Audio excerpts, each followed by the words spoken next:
Okay, I guess I'm live. Yep. Good morning, everyone. No one, anyone. It's 9:15 here, and I'm going to stream vector quantized variational autoencoder implementation.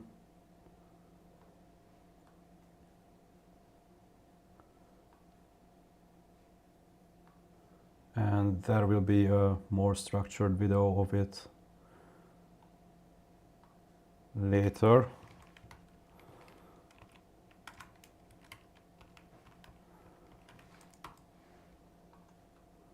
Fresh notebook.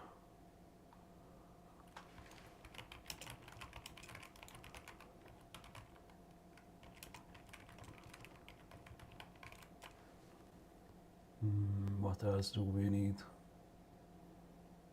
Well, NumPy, pandas. I'm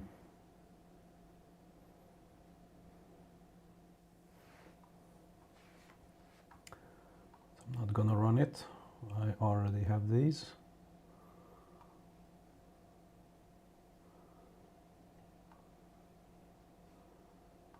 And so starting fresh.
Yeah, let's keep the compose as well.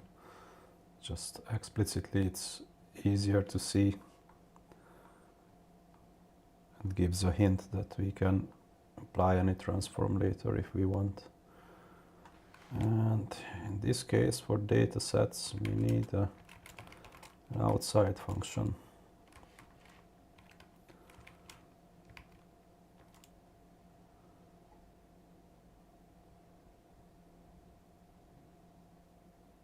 I'll use the same faces dataset probably. Well, let's start with that, and it will just evolve. So it has an image column,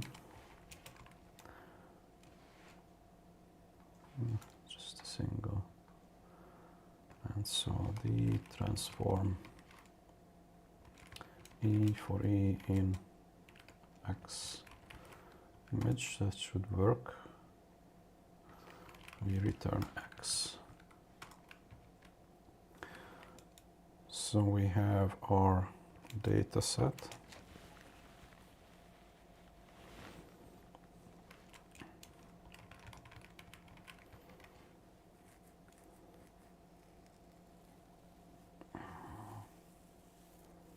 So the path here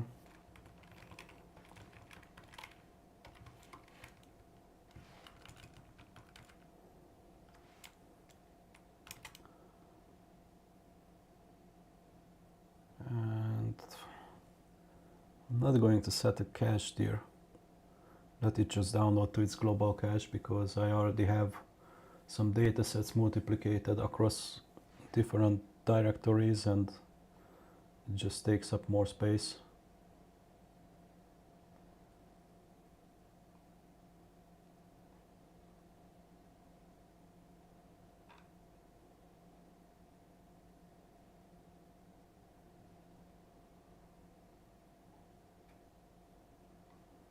Features, it's images, no cache there. So maybe it's just this, like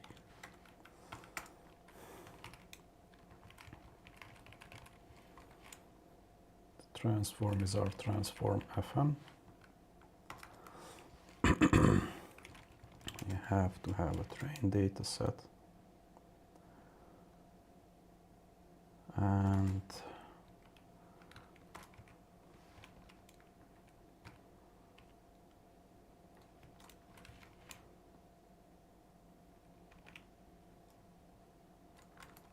actually I don't need to select here because I already created this data set so that it has a split.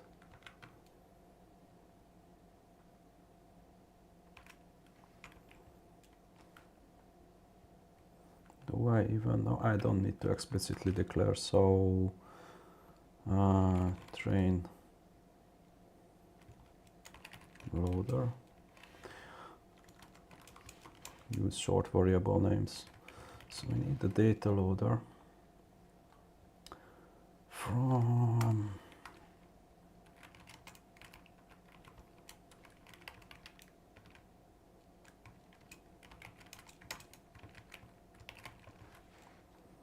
here.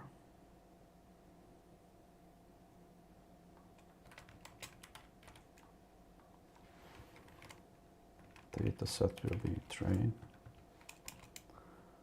Batch size, let's declare that as well.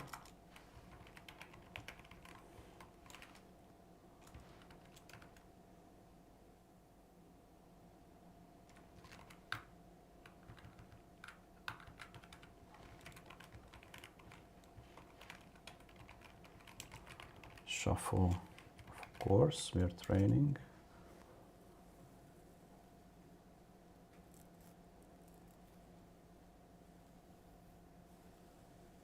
So the num workers and persistent workers apparently weren't compatible easily, at least with the data sets.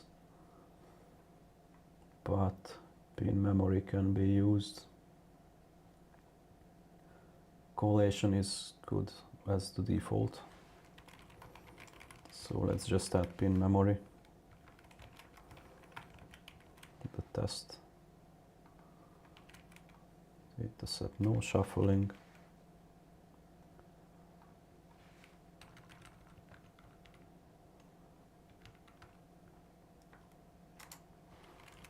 And we return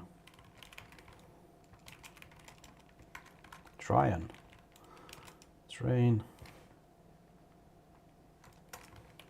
test as test, of course. And now the data set, the train data set will be data set train images column.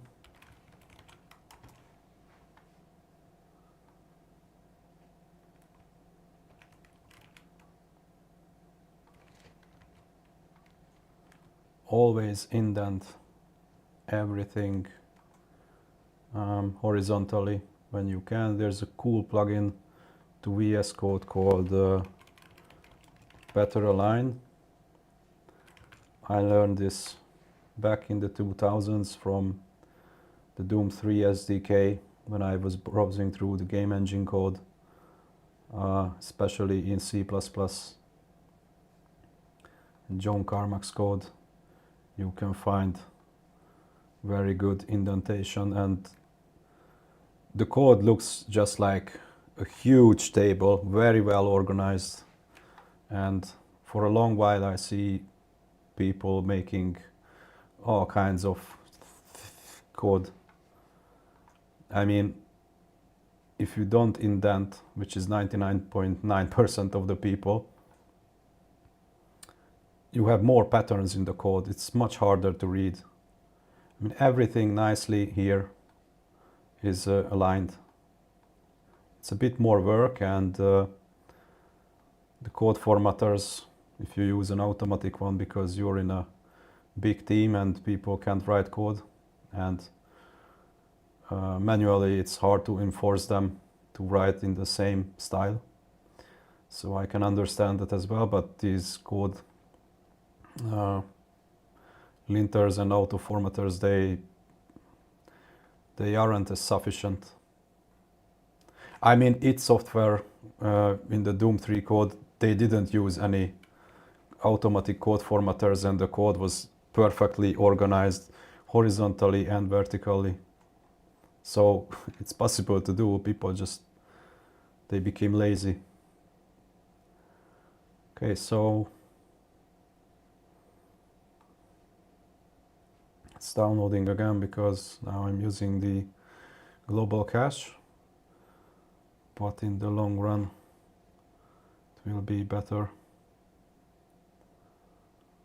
Yeah, because it's not images, it is just image, the image column in the arrow database. Oh yeah, really? Cool. Nice. Once again. Okay. Right, so we have our faces. We don't need to test if we have our faces because we already know from previous examples that we do. What to implement now?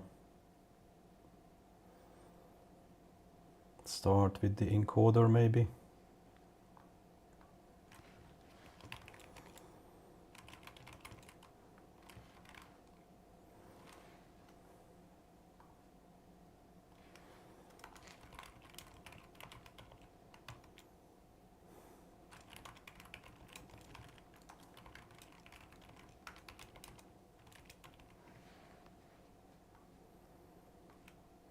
One more thing, because I already have these utility functions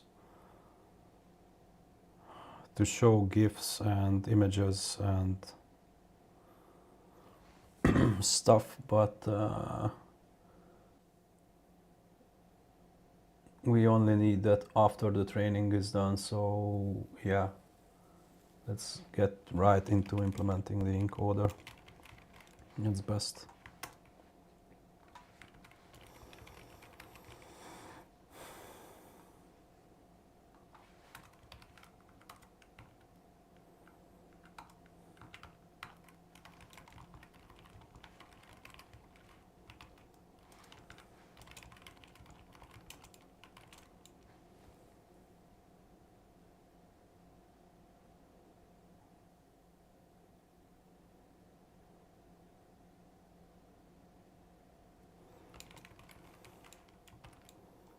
Let's try the dropout as well. I mean, probably I won't use it, so set it to 0. Super. Init.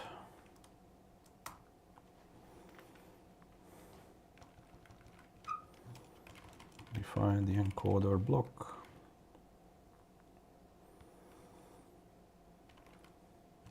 In channels, out channels.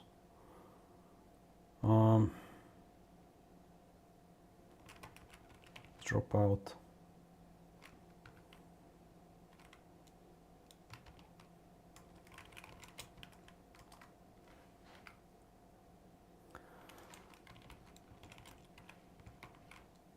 Conf2d in CH, out CH. Kernel size we fixate it to 3. Stride 2, so we downsample the image, and we need a padding 1 for that.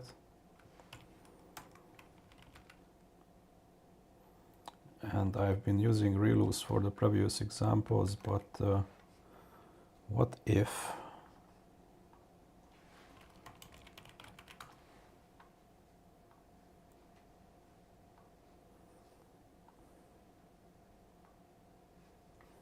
you see my screen? Yeah, okay, still okay. Ah, such a small image.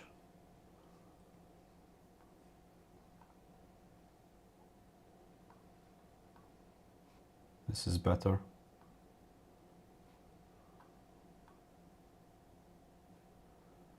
Okay, so exponential linear unit goes from -1. Where's our ReLU? Parametric ReLU. Leaky ReLU. Here's the ReLU.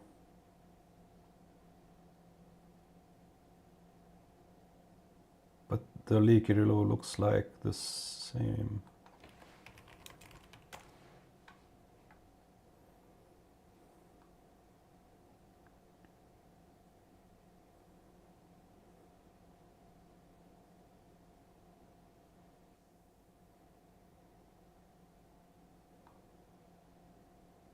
Yeah, the leaky ReLU chart graphic is, this is not correct. Leaky ReLU isn't 0 here. Where I guess if you set the negative slope to 0, then it is, but that's a special case, and then it becomes the same as the ReLU. This is wrong here. This is nice. Scaled exponential linear unit. Softmax, MISH.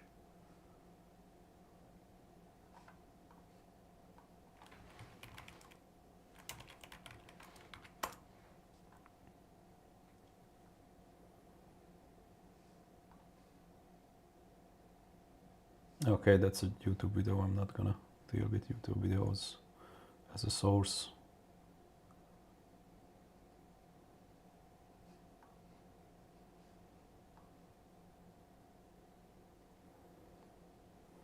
X times sigmoid.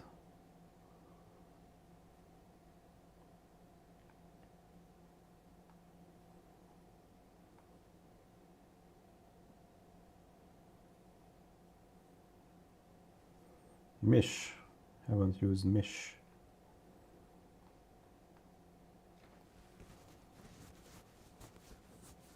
H soft plus. Soft plus is ln1 plus e at x.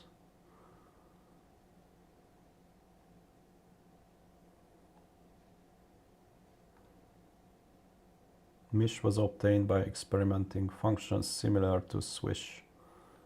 So as I mentioned in one of the videos, you cannot avoid experimenting. It's not like there's a lot of mathematics, but this is research. The neural networks are way too complex to just write up some equations and then by hand or even by machine calculate everything precisely. Non-monotonic has a bump like Swish. Main new feature is that it exhibits a self-regularizing behavior attributed to a term in its first derivative. Wow! Square plus is even newer. DELU. Extended exponential. Okay, I want to know more about these. MISH, square plus, DELU.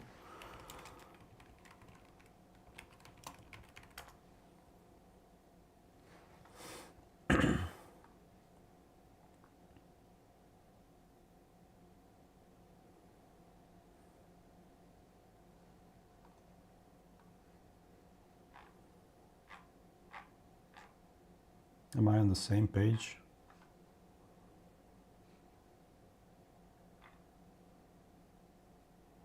Silu is the same as the Swish. Yeah, it's the same page.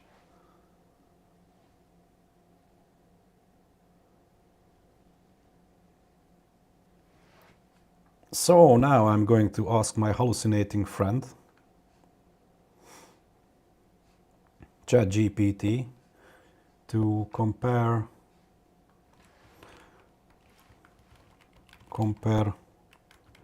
ReLU, KELU, Swish, MISH, Square plus and delu, pros and cons.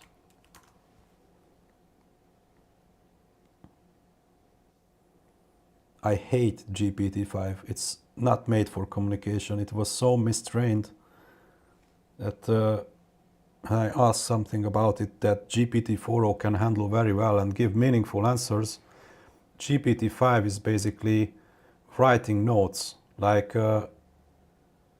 it attended a university lecture, wrote its notes, and then he shares those notes with me. So you can only understand if you already know the stuff.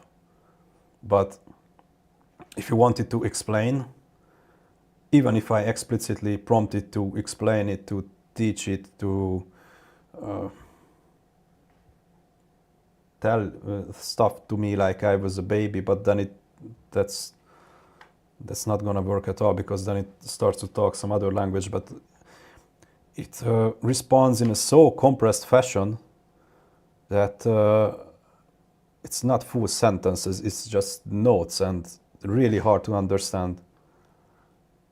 As opposed to GPT-4o, which writes normal human readable text.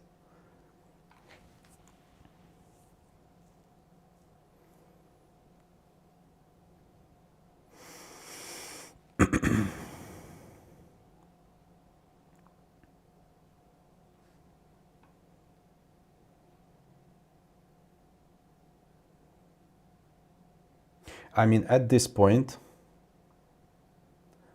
I'm here on Wikipedia, that you can see, and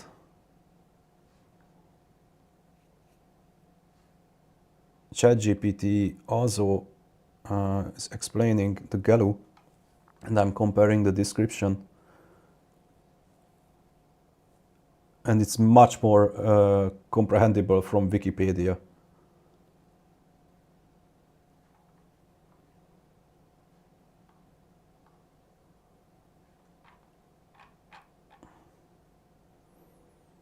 So I'm gonna show it.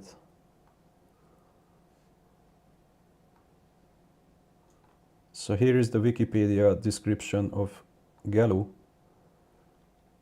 Here is the GALU description according to ChatGPT. So GALU equals X. Is this psi?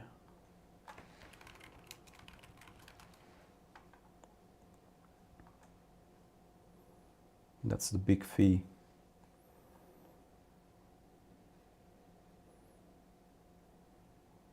Standard normal CDF. So if you're not working actively every day with probability theory, then I have to, what's that CDF? And Wikipedia writes it properly, like it's cumulative distribution function of the standard normal distribution. From ChatGPT, I just get CDF. Like, I should already know everything, even though I'm asking to explain it. So it answers in a much more compressed way. So, I mean, Sam Altman was right that it feels like you're talking to a PhD, but it only makes sense if you are also a PhD.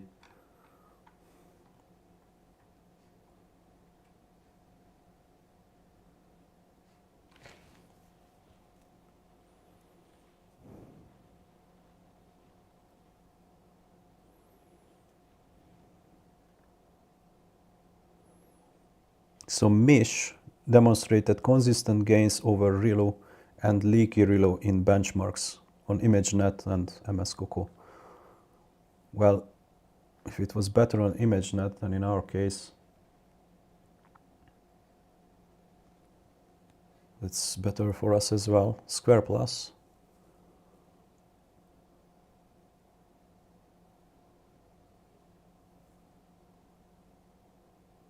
I can't get any information from ChatGPT about Square plus. It only says it's a smooth, soft plus-like activation, fully algebraic. No exponential and log. 6 times faster than soft plus on CPUs. Like, who cares? Who would run Square plus or soft plus or any activation function on the CPU? And that's all the description it gives. less widely tested in large-scale neural nets. Hyperparameter B requires tuning. It's 4 lines. And on Wikipedia,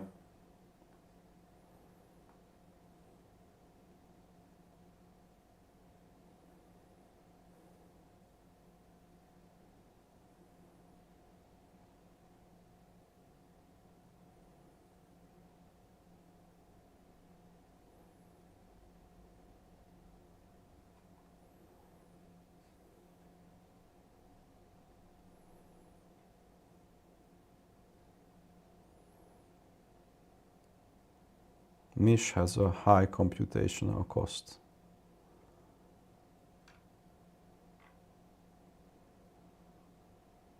Swish has a medium computational cost. Square Plus is fully algebraic, so yeah.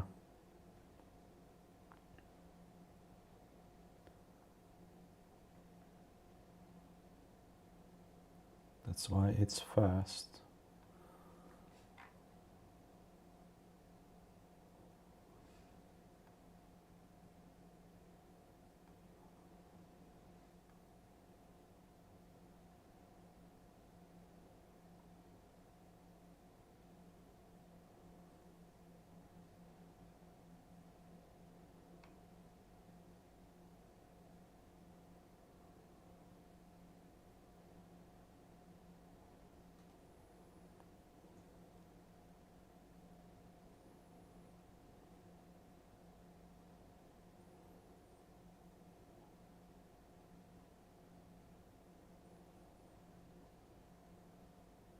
So MISH looks great,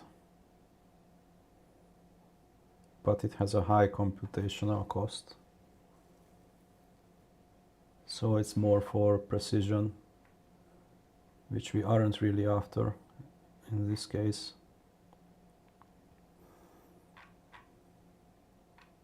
The Galoo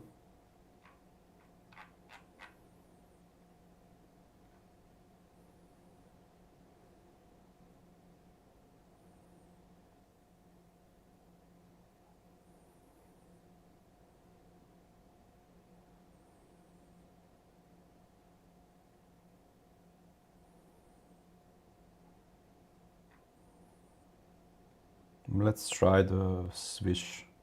I used the Swish before, and GPT says the computational cost is medium. Also Wikipedia says the same, cheaper to calculate than Galoo. It's more smooth than a Relu. Of course the Relu is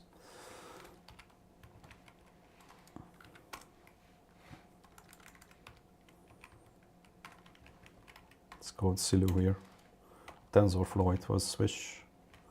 In place, yes. And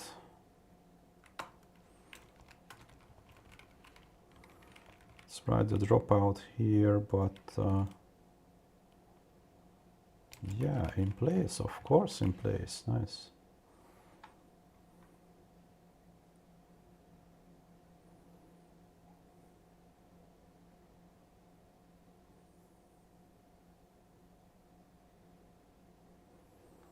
Okay, let's get going because time is limited.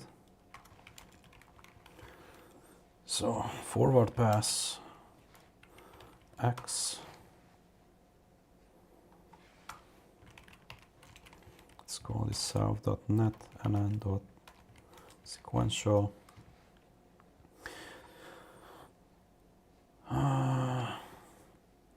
Now instead of messing around with constants and manual numbers,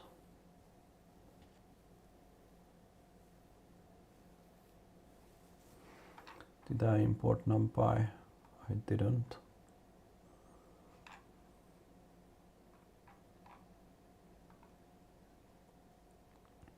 So we have a 128 image.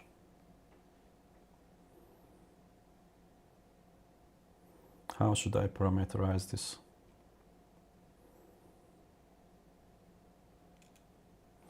let's say I want to scale down to 8. Should I just pass an array of filters and it will scale down the image, which will happen anyway with these blocks.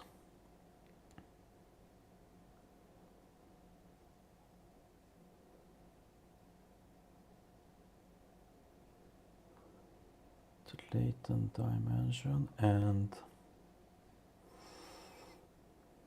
let's do it like, let's say,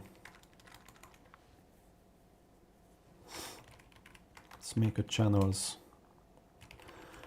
list of ends here.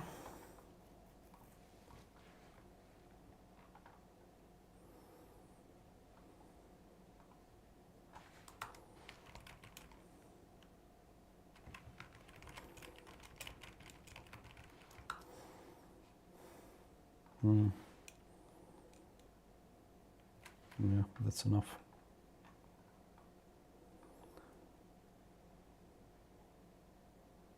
And we would need to know the initial size of the image, latent dim, so in size.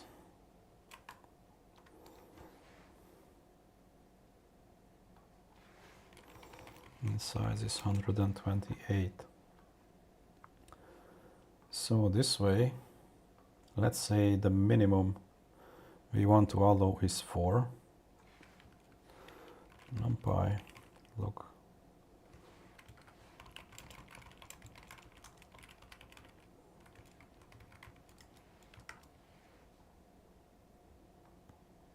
It's 4.85. This is the, yeah, it's not that log. Log 2. It is 7, but that, so we have like 64, 32, 16, 8, 4, 2, and 1. That's why it's 7. But we want to keep it at 4.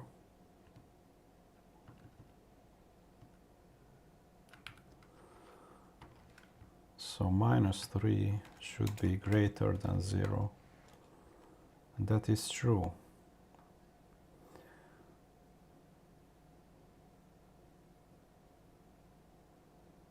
So this means if I pass an array of channels, we check the length of that list, compare the log2 with the in size. Actually, it's easier to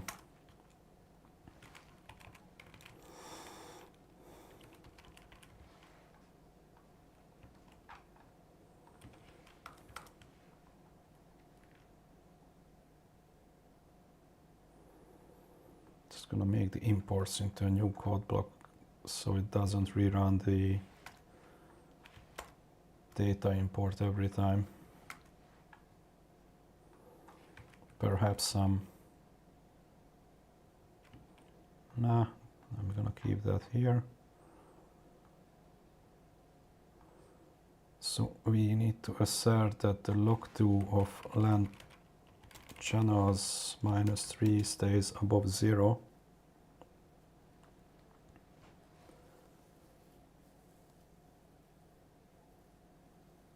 So when we pass a list, like there are 3 channels initially, RGB, I want then 64, I want 128, 256.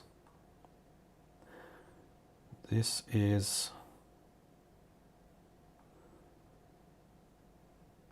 we downsize it 4 times.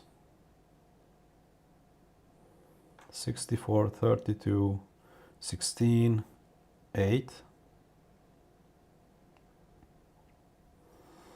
And if we downsized it 5 times, then this term would be negative.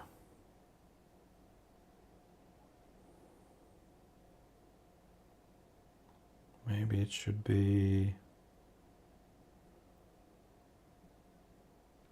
greater and equal, I guess, but I'm just gonna test it. Because 128 has a log2 of 7. So this is gonna be 8 by 8. Wait, what was it? 64, 32, 16, 8. Can do it once again. So we can allow 5 numbers in the channels. So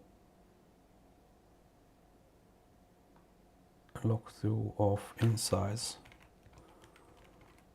actually that's gonna be 7 in this case, and we allow 5.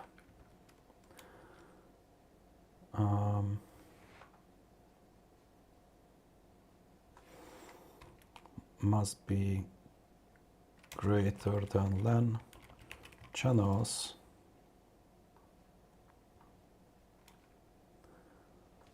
plus 2. So we allow 5 elements in the channels. It's gonna be, this is 1 downsize, 2 downsizing, so we are at 32, 3 downsizing, that's 16. Yeah.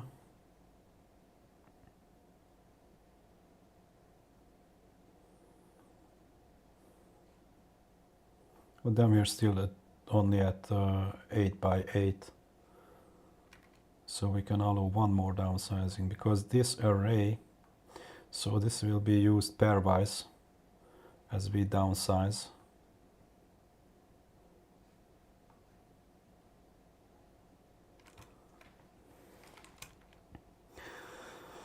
So it's gonna be enc block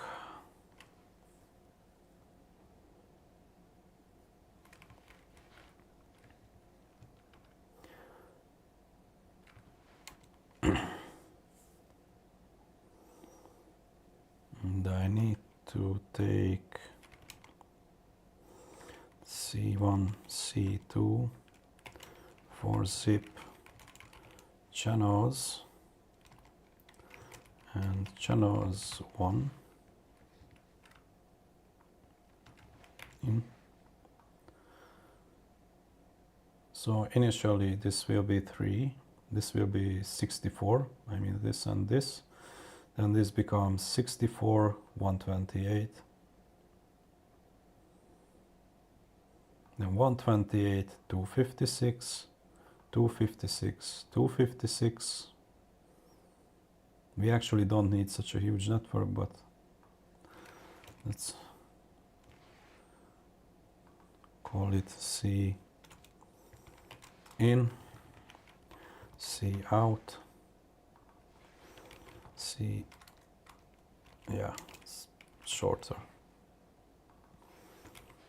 It's in, it's out.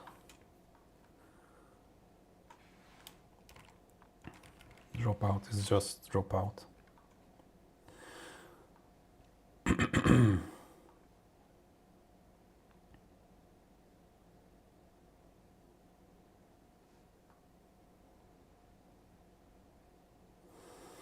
And in this case, we have to calculate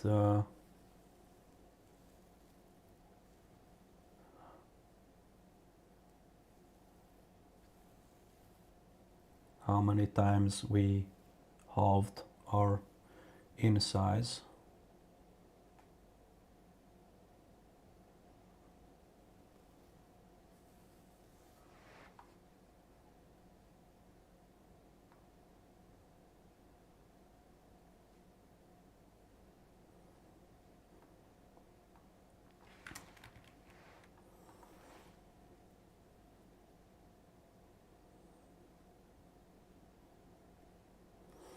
And with the zip, okay, let's, I can't revert. Okay, so we have 3, 64, 64, we'll make it 128, 128. So this is going to call it with 3, 64, 64, 128, 128, 128, and that's all. And so it goes from 128 to 64, 32, 16,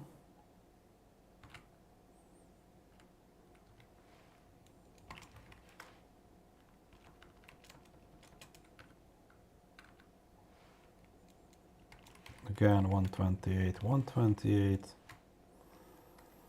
keep it 8 by 8.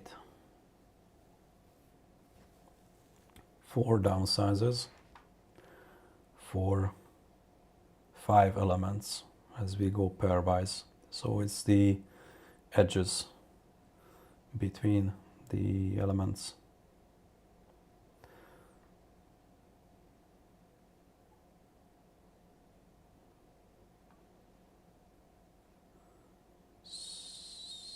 I could assert that LAN channels to be greater than 0 or whatever, but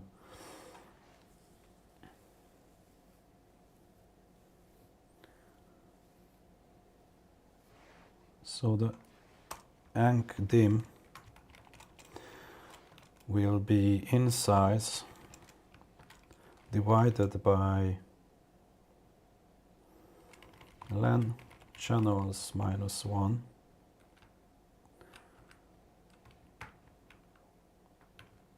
2 on the power of LAN channels minus,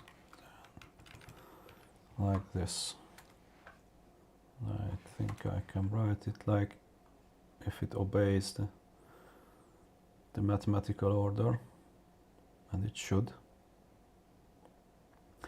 So this is going to be the resulting image size after this many downsizing.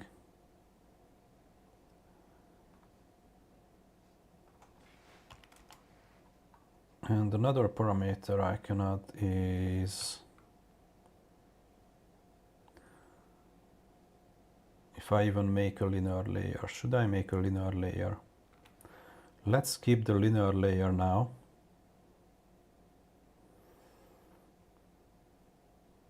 And to arrive at a vector in the latent space and not an image with channels, I'll flatten it here.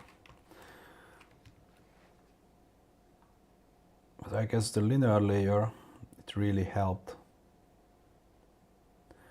But no linear layer now. We just do the convolutions with the silus, the dropout,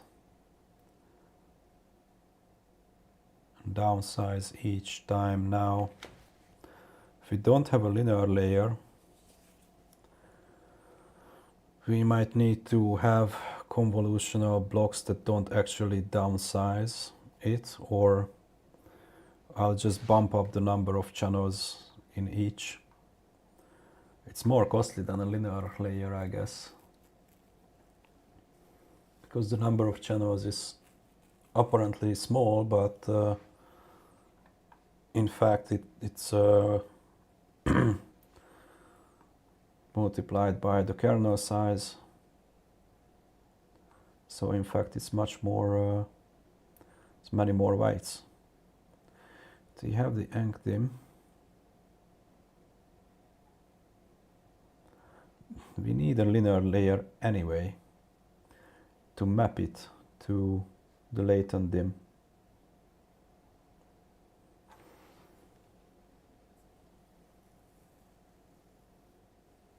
Otherwise, the latent dim would be a derived result of the downsizing, so it would be a calculated one, and I want to set it as a constant, so let's just have a linear layer and make life easier. So we map from Ank dim times the number of channels in the last element. We map to latent dim.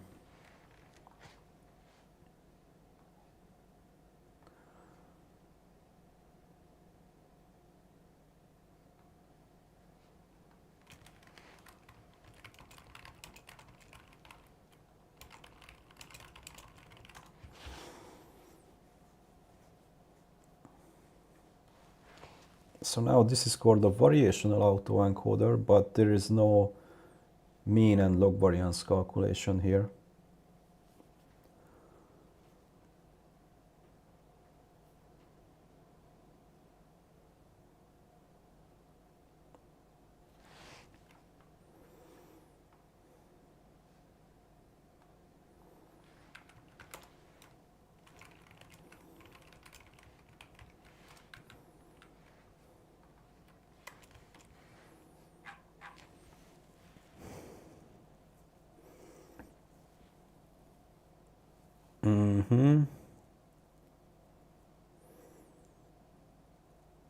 Yeah, I want to try this out. So instead of a linear layer, if we use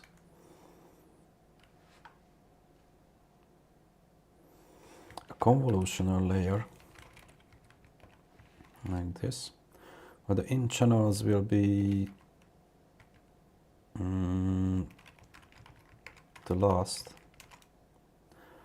If I take the latent dim, it's the output channel, and the kernel size. If I make the kernel size 1, stride 1, padding 1,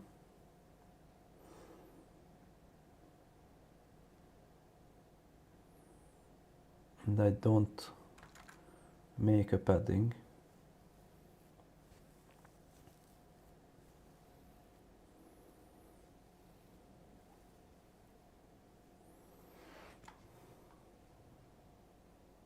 can just return this. I want to try this out. What's the, because then we wouldn't need to calculate the angdim. So let's take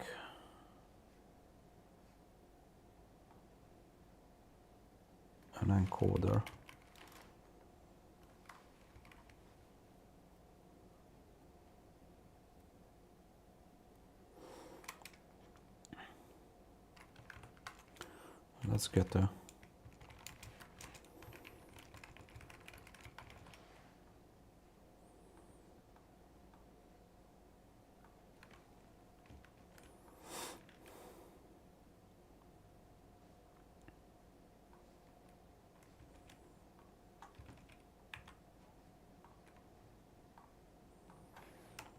Let's get a sample.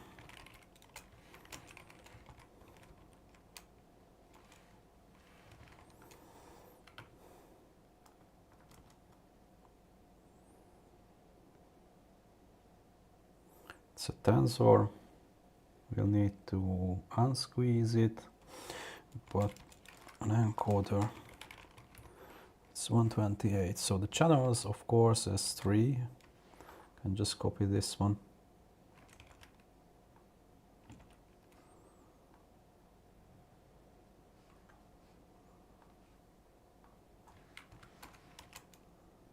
The latent dim, should I declare? Let's just make a constant here. In size is 128, yes, dropout is 0. Try to encode sample. Squeeze at 0. Call this Z.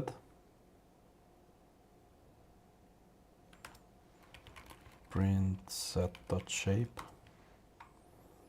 List is not a modulo subclass. Well, that is true.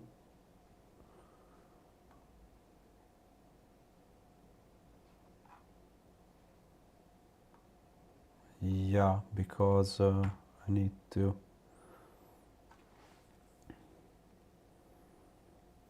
Yeah, so returns a list of lists.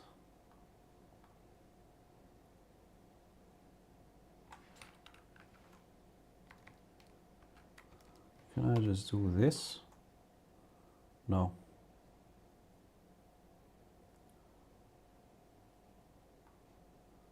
Well, it would be nice if I could.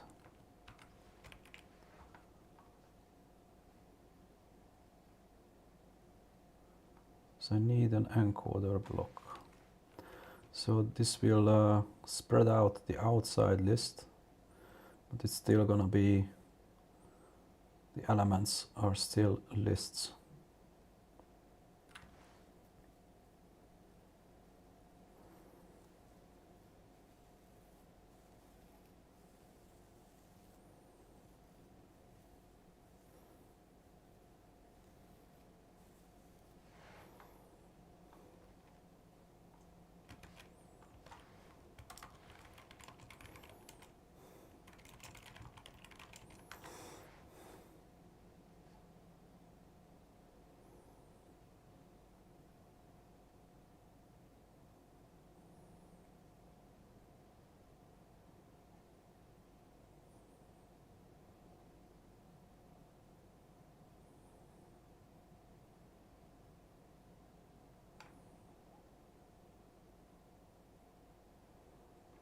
I asked ChatGPT. In this case, I mean,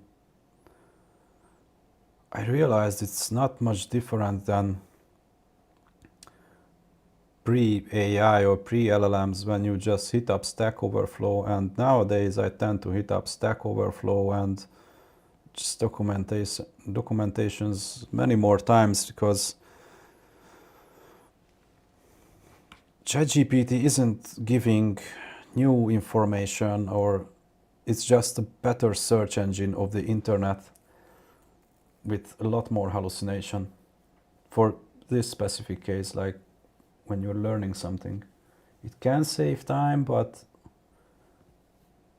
sometimes it's just really frustrating, and after like half an hour of trying its solutions and none works or it's outdated, I'm thinking I would have been much better off by just doing a Google search and finding it myself.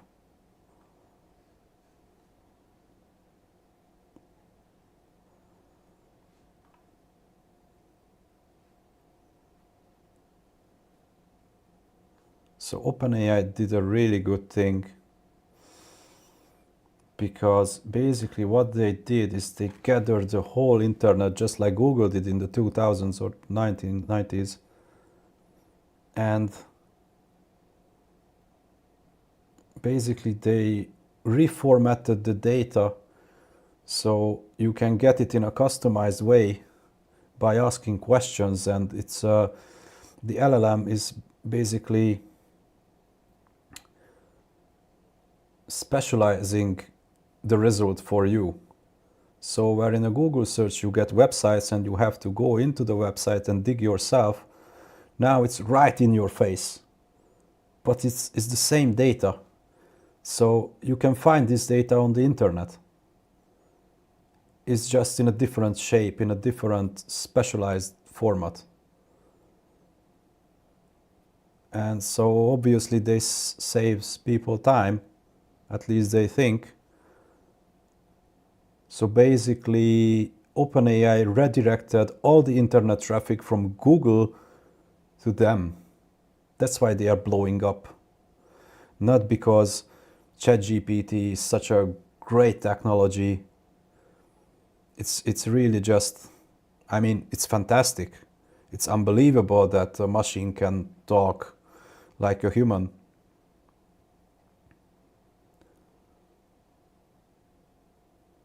But intelligence-wise, it just works from a huge data set.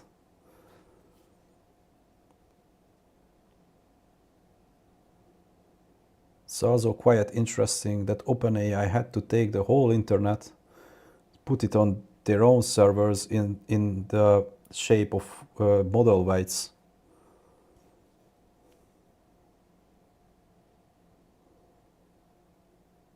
and they are not even profitable. They are working from VC money, and it could backfire really, really much, because this technology right now is not the technology that Sam Altman is promising. So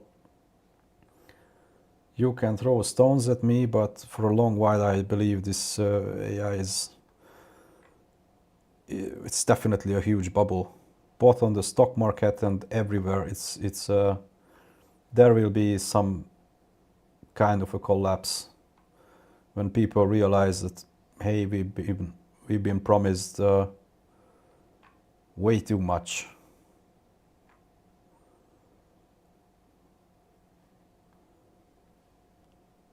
Like the new job title on LinkedIn, wipe code cleanup specialist.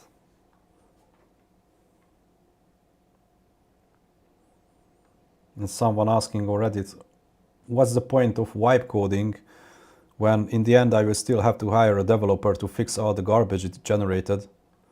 And that guy, he realized that, and I have a pretty good image about this, but I'm not sure if I can show it, if I have it on this OS. Yeah, it's here. Just open it, man.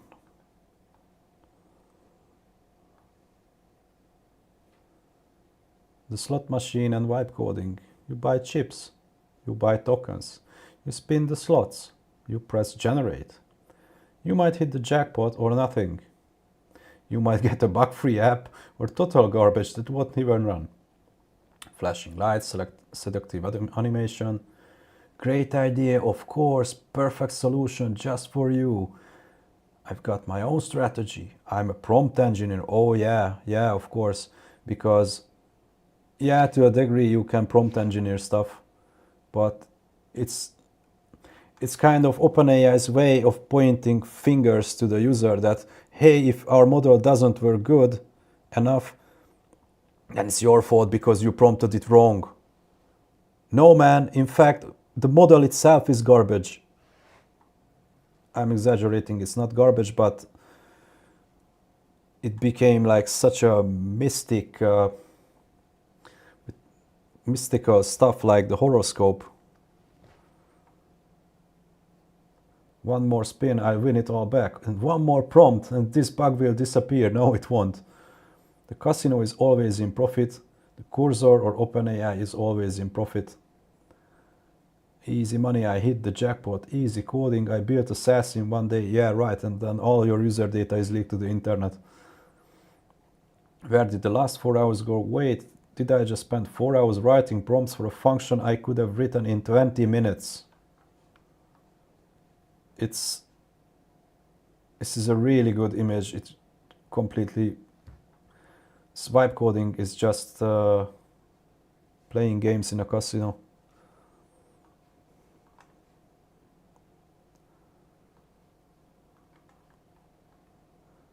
So I'm asking if vibe coding isn't useful,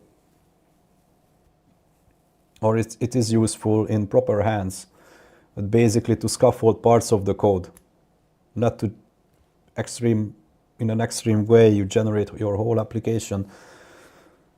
So, and like ChatGPT and all the other models are basically reformatting existing data on the internet, plus hallucinations, or let's say instead mixed up with hallucinations.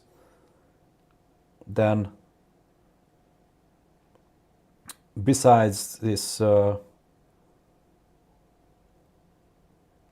pink cloud or this show or this magic that, oh, a machine can talk to us now in human language, how are we better off? Saving a little bit of time? Maybe, maybe not. Depends on the case.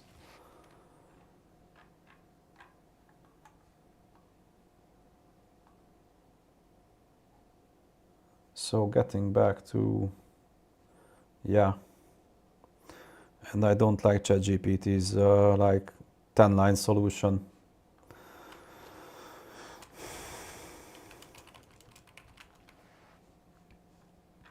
I want a simple 1 or 2 line solution.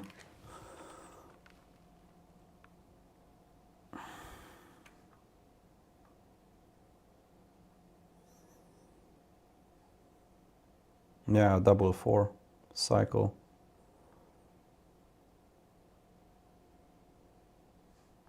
I rarely use that, but that works.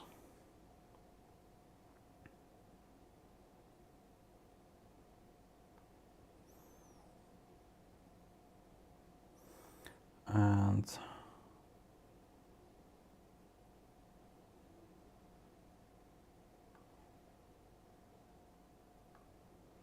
so this will be the outside function.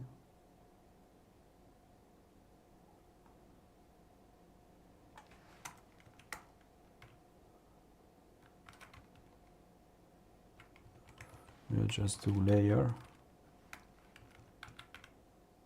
Can I press enter here? Would be nicer to format it. For layer in Eng block.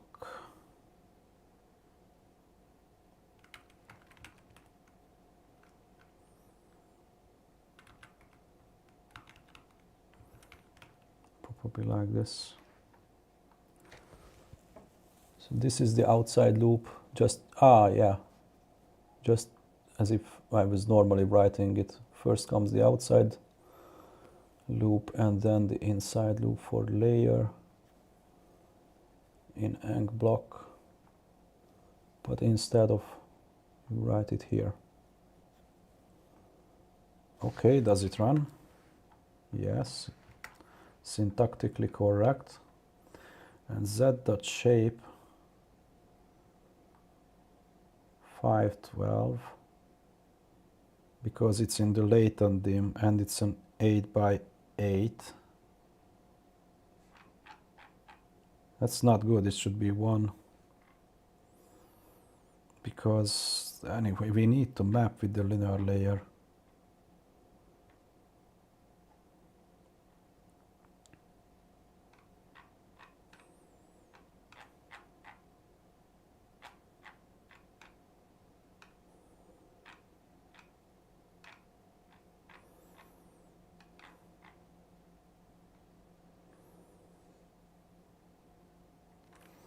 The kernel size is, then it's just going to downsize it. Not even, because the stride is still 1. Well, that's not going to cut it.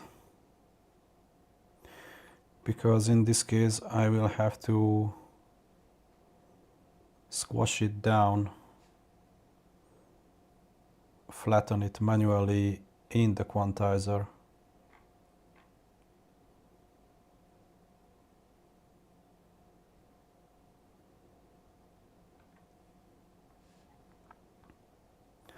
Without padding, this will become 6. As you slide through it will be kernel size -1 subtracted from the size. Okay, fuck this. We have better things to do. We use encdim. And probably we should like n the number of neurons in the fully connected layer to latent dim, but let's try n fc to be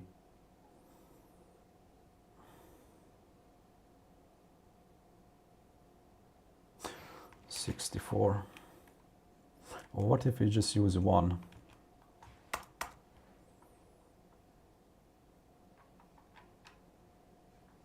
Why? Encdim.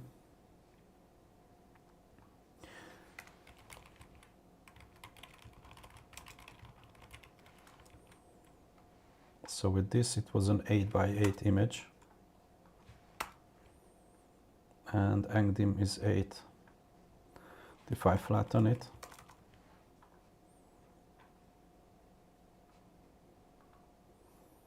because it's encdim squared. That's 64 times the channels.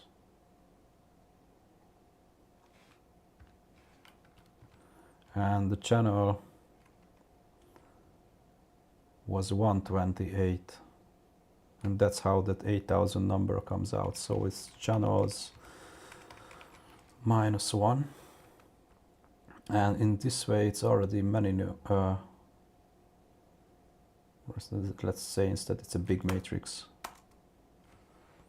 Argument size fair to unpack as opposed to tuple of ints, but got float. Which one is a? Oh, that one is a float. So you need int.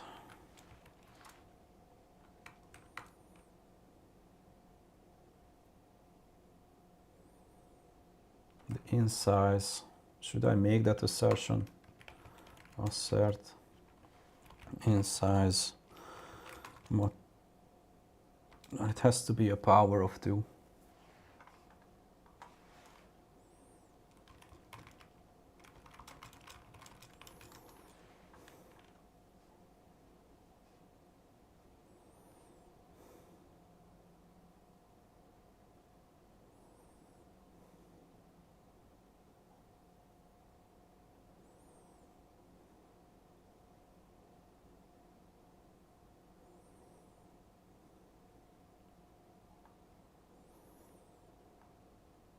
Oh, that's a nice trick. So let's say number is 32. You take a number and apply an AND operation with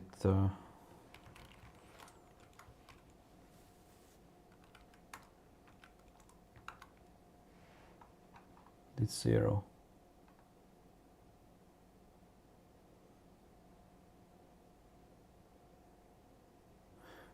So if this is 0, then it's a power of 2.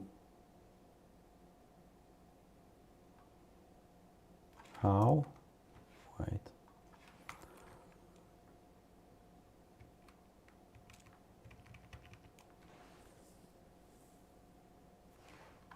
Why?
So let's print bin num minus 1.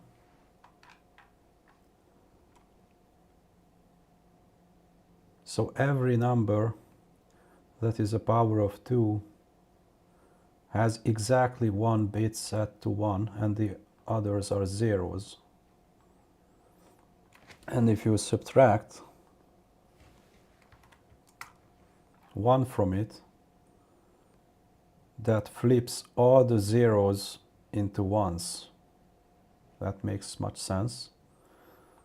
And when you AND them,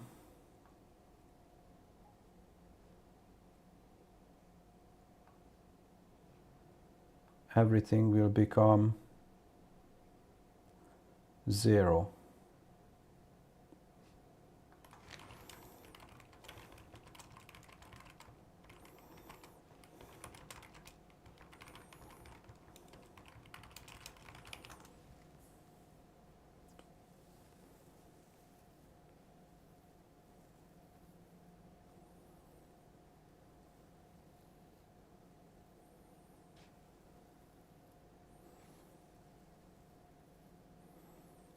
And the assumption has to be that num must be greater than 0, because that's the condition for this uh,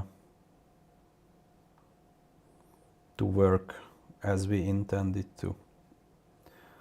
So let's assert, it's a neat trick, let's assert that num, so that in size is greater than 0, and in size minus 1 equals 0. So assert in size is power of 2.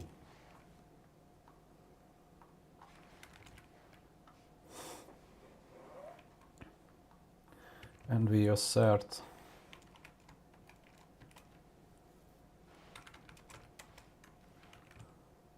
that's redundant. In size is power of 2, and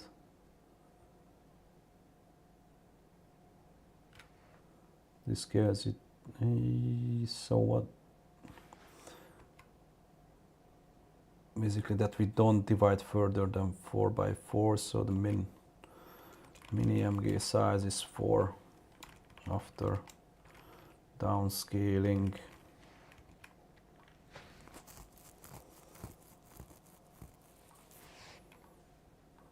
Okay.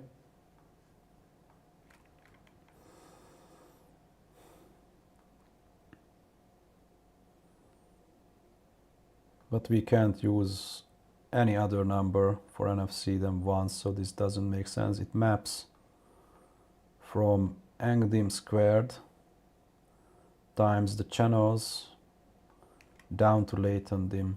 So this is bullshit.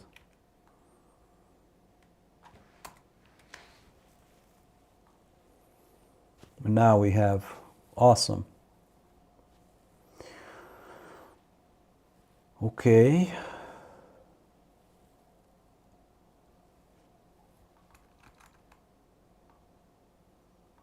Okay, what if we just do this? It's 4. What if we add another session error? Great, awesome, fantastic. Let's just keep it not 16. We need a small bottleneck, so 8 by 8, but 4 by 4, I mean 128 by 128, 16,384. That information to go through the 4 by 4 equals 16 bottleneck, that's 1,000th of the info, so that's, I think that's way too small. Okay, done with the encoder. We tested it.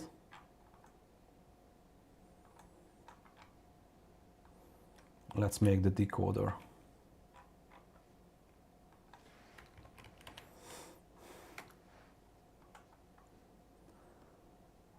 Now in this case,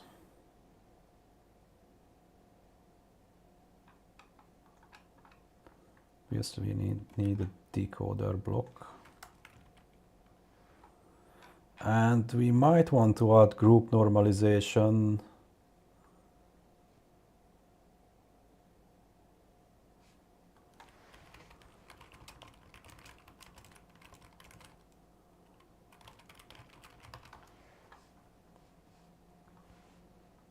If it's a deep network, not for 128, but for larger. So it should be optional group norm. So other normalization techniques are layer norm, instance norm, batch norm. Batch norm was the first, but I don't really like it because it creates synthetic correlations between the batches, the samples in the batches, and those just don't exist. Batches are randomly picked. There is no link between any samples. Each sample is independent. So in this case we will have a conf transpose 2D in channels, out channels, but the kernel size of 4. Let's try 2. Yep, and the rest is the same. We have our silo and the dropout.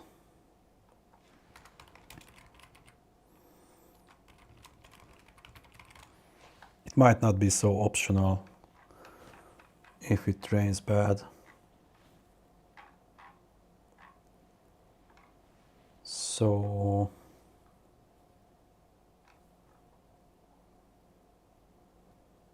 let's take and move this here below.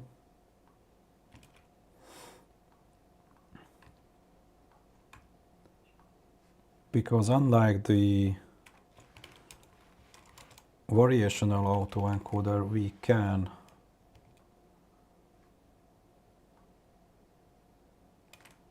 connect these directly here, at least to test if they work well, and downsize and upsize the image back. Let's take the channels.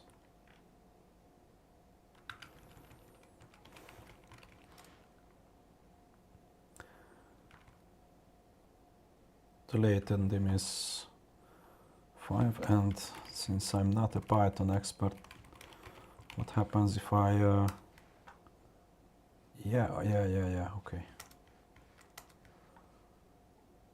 Come on, man, just print it. It's a reverse iterator. Well, I just want to reverse the arrays simply. I don't need an iterator.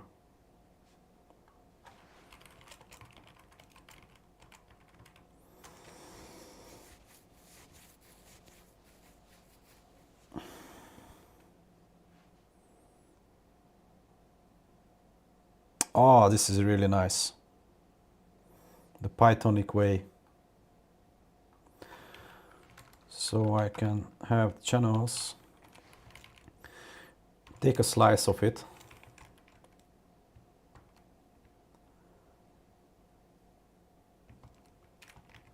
take the whole array as a slice and set a step -1.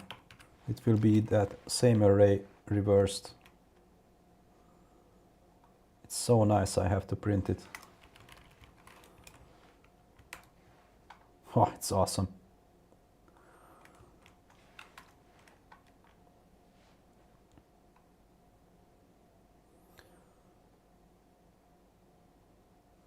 Okay, we have the decoder.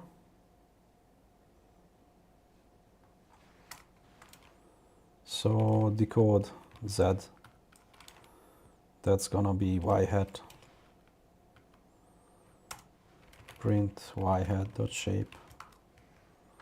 Doesn't work. Expect a 3D unbadged, or because we didn't change this part.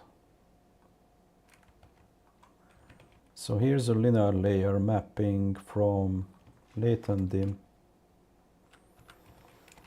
to engdim. Could I move this calculation outside from here? I don't want to duplicate it.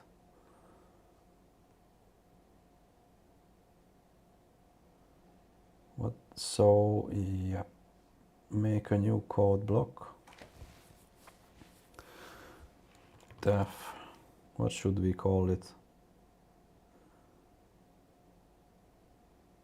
Get engdim. Start with that, see if it fits.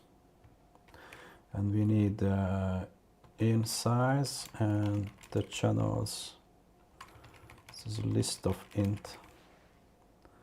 In size is an int.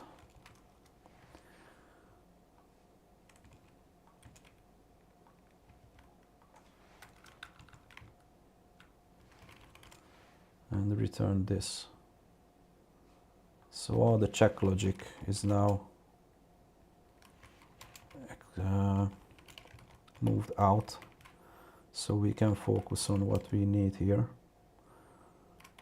and not on size and channel calculations. But this also has a responsibility of checking if the in size is a power of 2 and the function name is not descriptive enough for that.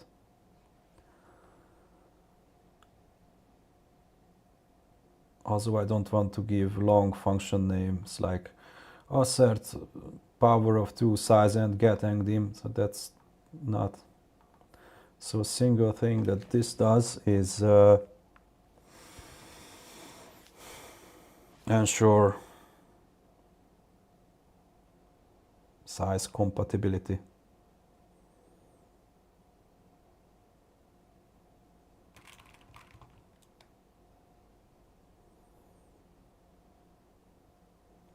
Ensure sizes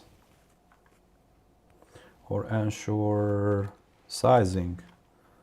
So this way, if I call this function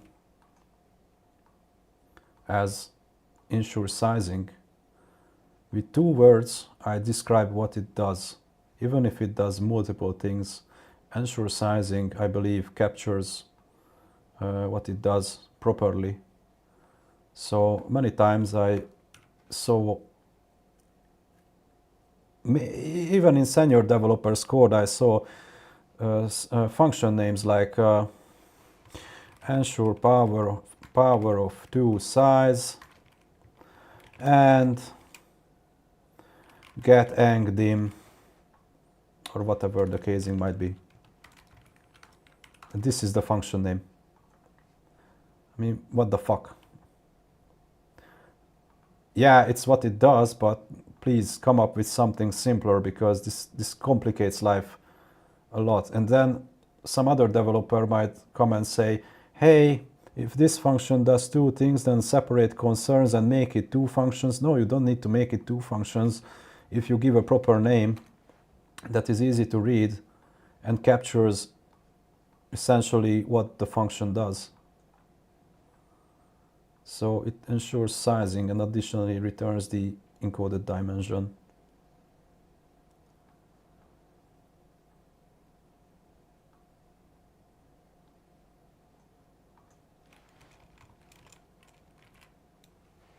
Is this the syntax? Yeah. Ensure sizing and get angdim. No.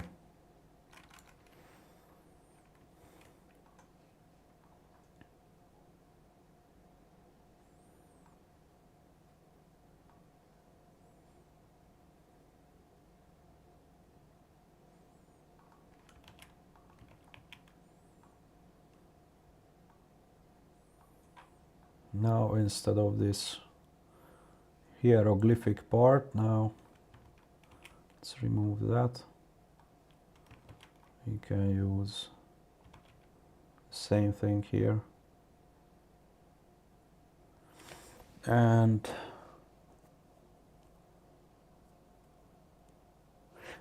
this here is actually outside, so name it that. But I think the same logic holds.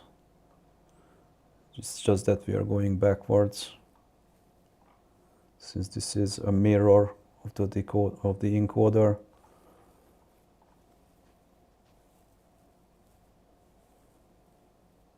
Except in the last layer, here, yeah, we have our linear layer that maps to angdim power of 2 times channels 0 here.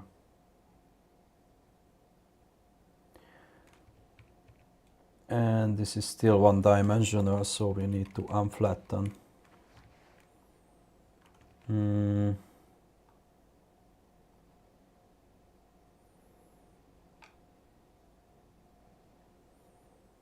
Here we don't use it twice, but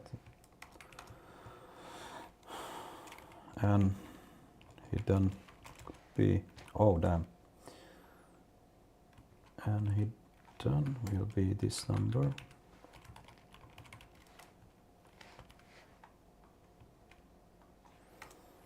Times channel. So we already know that we have n hidden, and we need to reshape it to the number of channels, which is channels 0 in this case.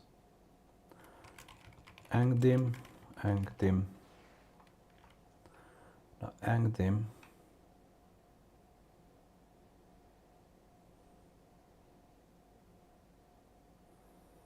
could be called like the smallest dim to make more sense. Smallest dim. Smallest dim.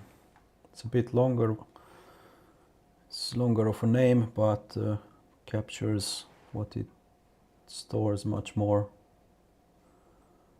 And then we have decoder blocks.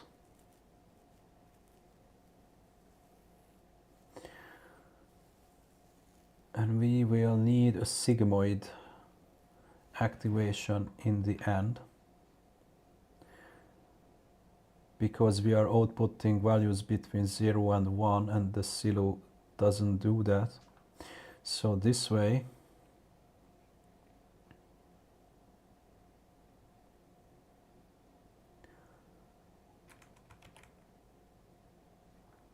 this will make a silo. We only need to, should I even?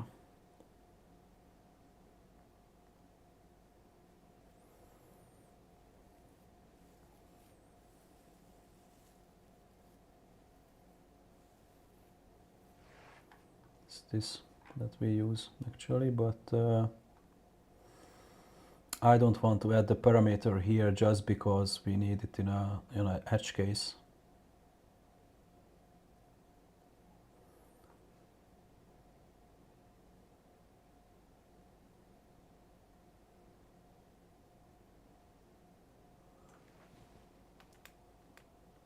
But maybe I will do that.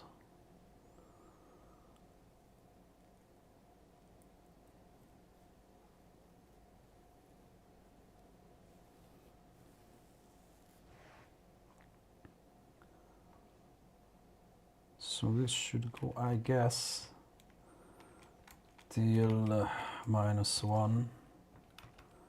So this still -1.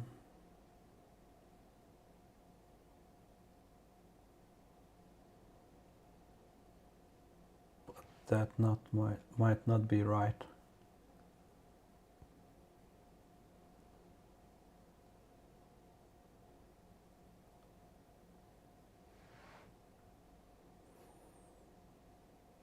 Yeah, what about this here? So if I only have an encoder, I have these as channels. So I extracted here. These should be the layers, 4 layers. Let's double check and print the layers. ang.net. Do I have like layers? Can I call len on it?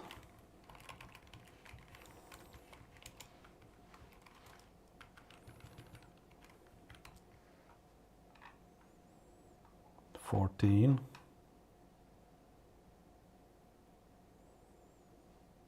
That's 3 times 4 layers plus 2.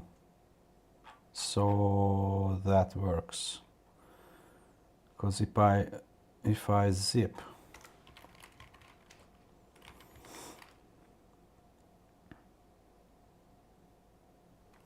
channels 1, it's gonna be an iterator, right? Yeah, it's a zip object. I'm just gonna do the same, so extract for A, B in zip,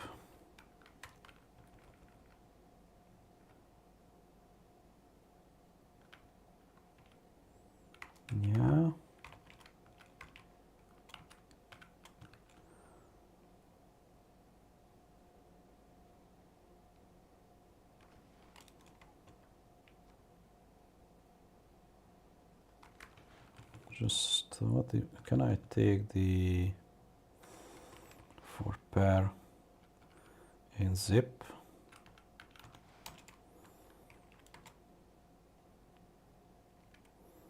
Maybe in, nah, come on.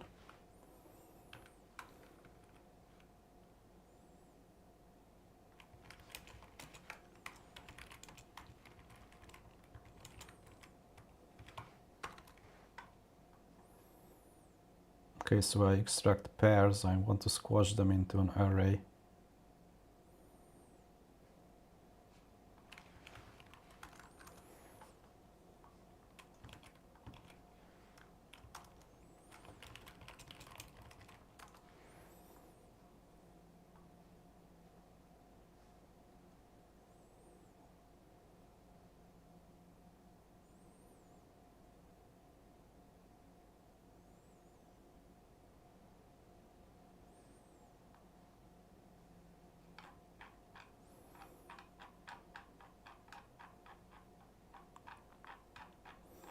So apparently I can just unpack them, so for whatever A or X in pair. Okay, let's redo this from head.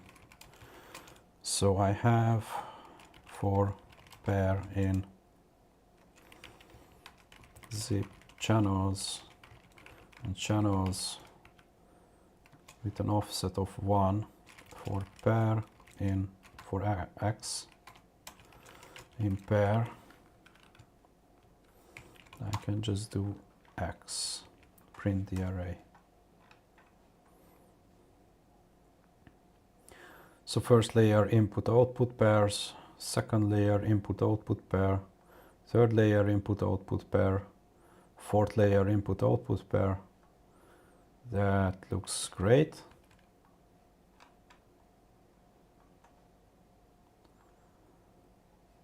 And I should not remove it, because what I wanted to actually try, if the same works, if we step backwards, not backwards, but can we omit the last two?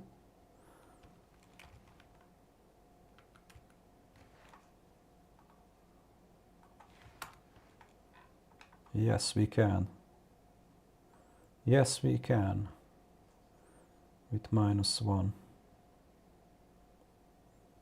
Yeah, because obviously this will omit the last 128 here. This will omit the same way, and when you zip them together and the last two is omitted, it's obvious. It's obvious now afterwards, but I had to double check. Okay, so we have the linear layer, we unflatten. This is 128 here, the channels, because it's reversed. And we take, and the last layer,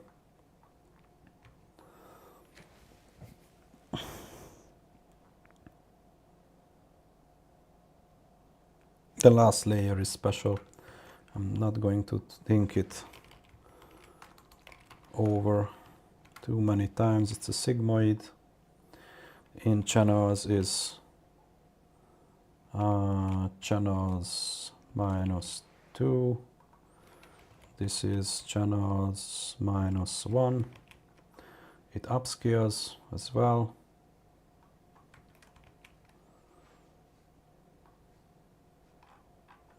Now try this. Can multiply sequence by non-int of type unflatten. Okay.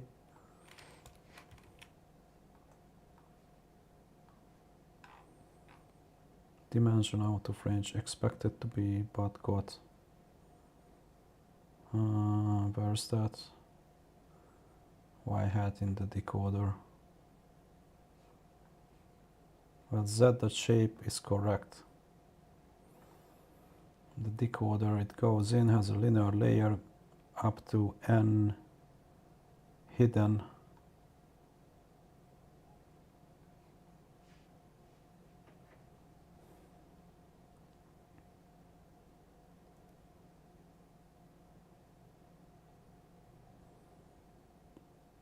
dimension. Yeah. Does it happen in the unflattened? Yes. Because,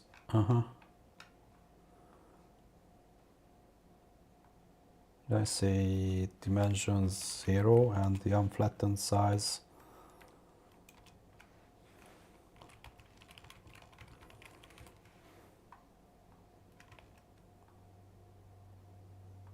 Oopsie. How do I get back? Okay.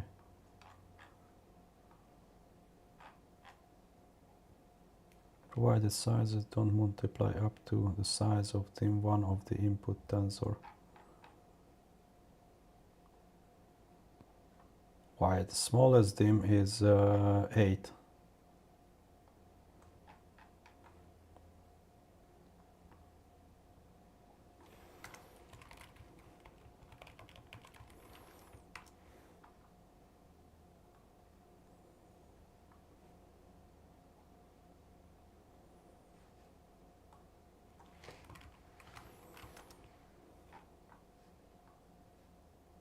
Something else then.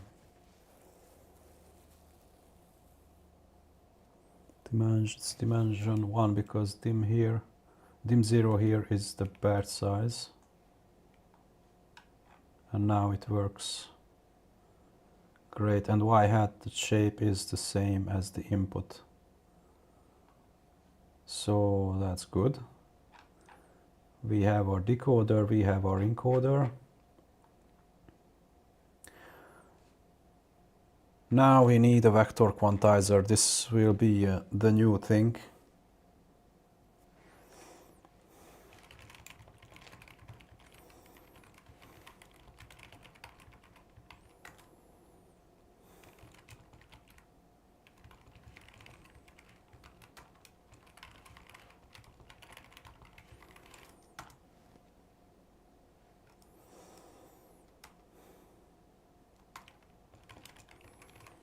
Has a forward pass with a Z E. Now, so we have a code book in the latent space that stores discrete latent vectors. So we are not estimating a continuous probability distribution here, but instead we have a fixed size so-called code book that stores our discrete latent vectors, which can be interpreted as tokens in an LLM. So there are 3 losses. There is, of course, the reconstruction loss, that we get back the same image as we fed in to the encoder, and the decoder reconstructs that. However, there are constraints for the codebook. Namely, there is a commitment loss and a codebook loss.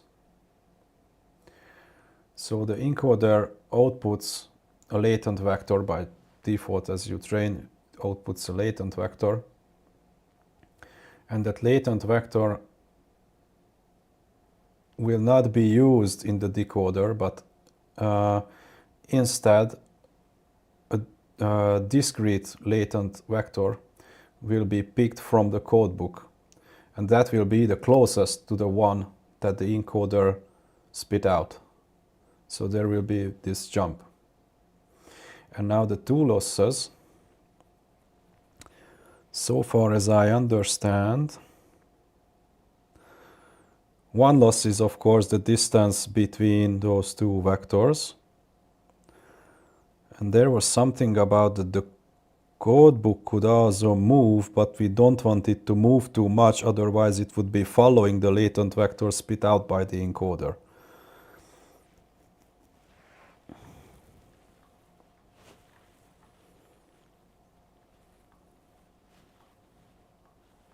This is not at all 100%. I'm doing my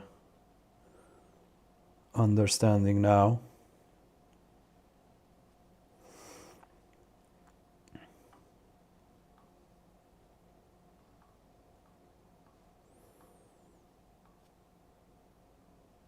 And of course there's this perplexity measure of the codebook, because how do you choose the codebook size for a given data set? The codebook might be too small, so you don't have enough available tokens to represent your data. Or the codebook might be huge and you don't need like 70% of it. Basically, you have too much available possible tokens. That's just an overkill. So there is the perplexity measure of the codebook that measures how full is that codebook, how much it is utilized. So we are going to measure that as well. So we have a few parameters here. There's num codes and the code dim. I don't want to call the latent dimension multiple ways. So the vector quantizer basically handles the codebook.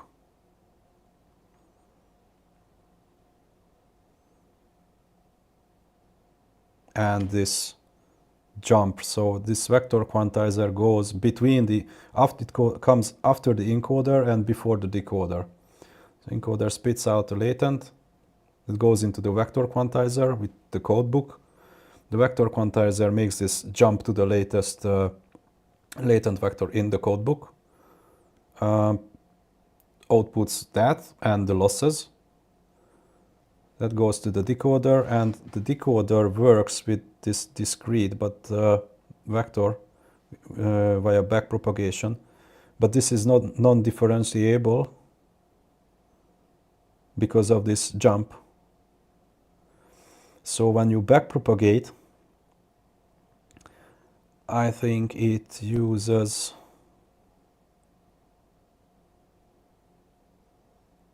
there's a straight through estimator, ZQST, because ZE is what the encoder spit out, and you have a ZQ from the codebook that you pick.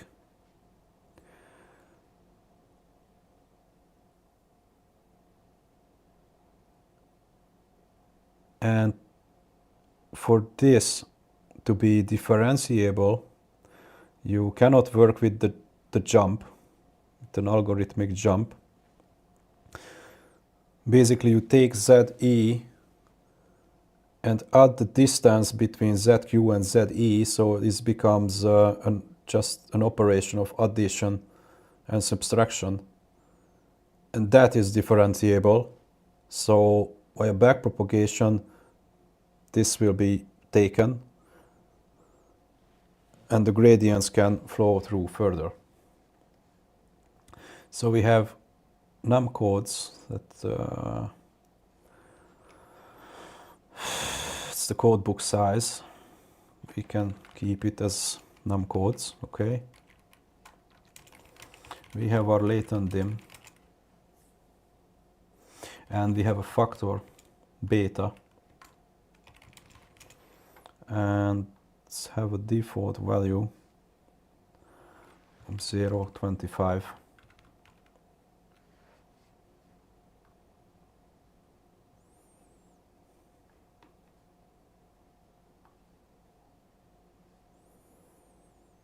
My stream says it has a low bit rate. So self.num codes, we need that. Self.latent dim.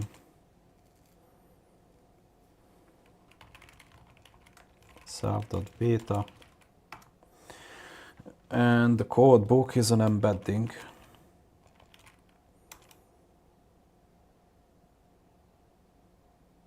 And instead of embedding, just call this like what it is, code book.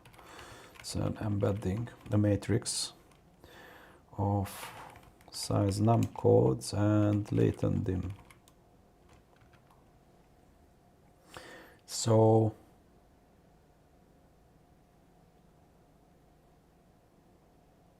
a matrix with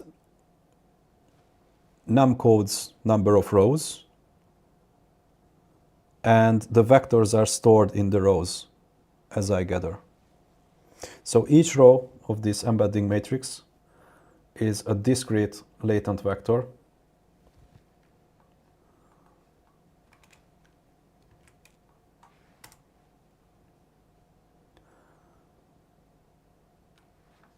Now, I'm not sure if this even makes sense. What's the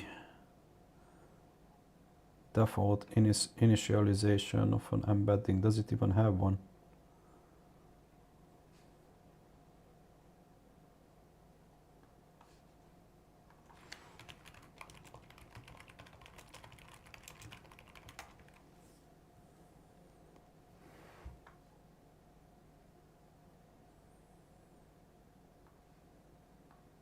Because if it's a lookup table, then initially this would be empty, right?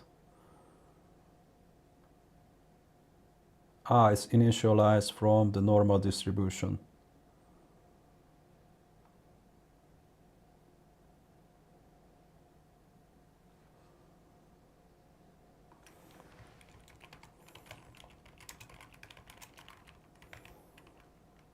Initialization.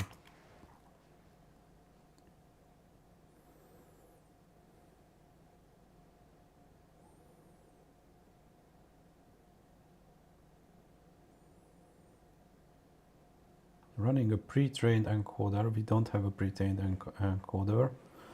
To extract features from the target and using k-means clustering to find cluster centers that form the initial codebook.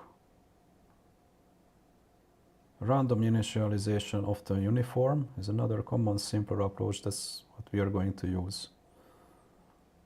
So by default, nn.embedding initializes its weights using the normal distribution, the Gaussian bell curve, but we need uniform initialization. And what's the difference between uniform and the underscore?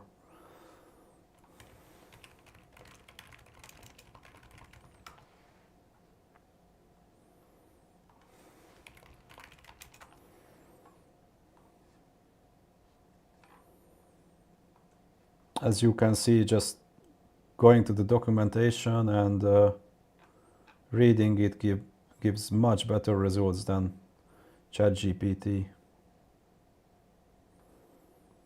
Yeah, okay, but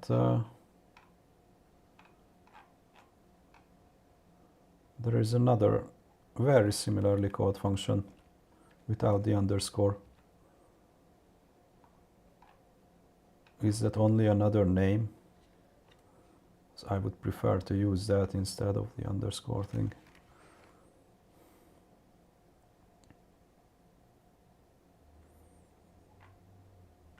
I mean, I guess it's just the same. Because here you can see in the example it uses, so the documentation I guess wasn't updated properly, but they decided to drop the underscore, which is great. So it's self.codebook.weight and uniformly initialize from -1 per num codes to +1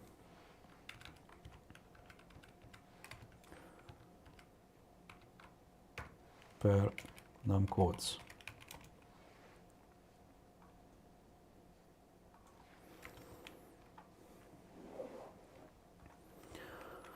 Okay, we have the forward pass with our latent of size 1. This.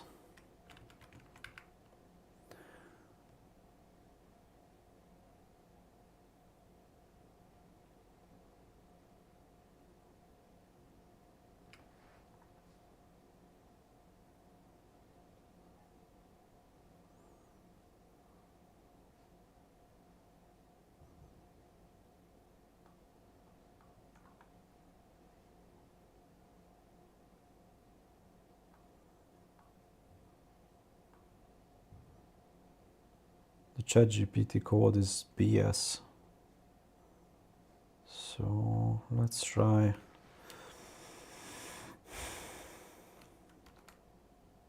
So we have a Z, but I already have it in the target shape because I used the linear layer. Let's just rename it. And let's declare E as self.codebook.white.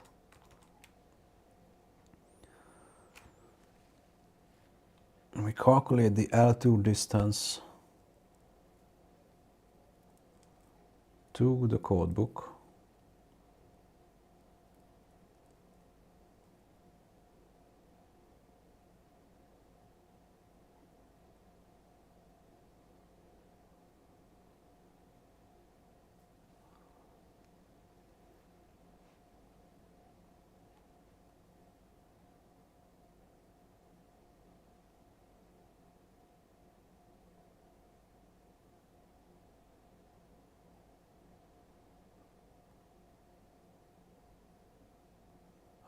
It's an optimization.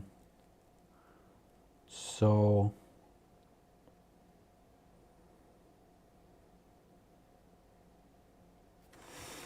A plus B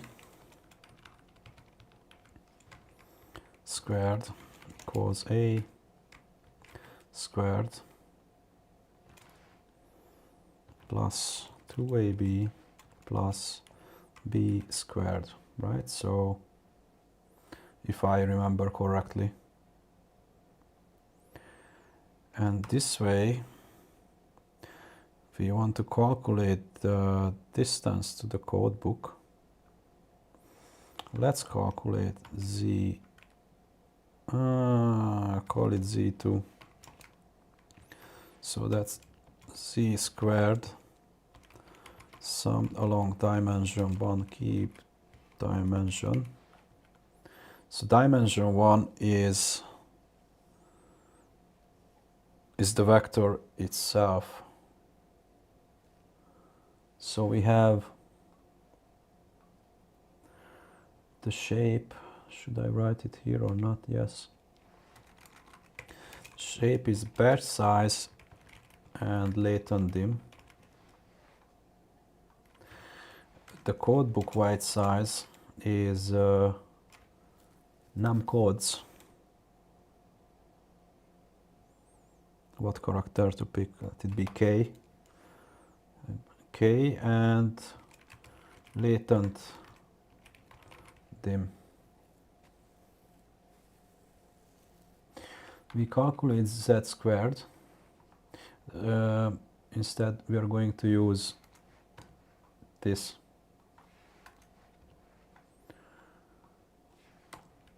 Identity here. And if I take E squared times 2,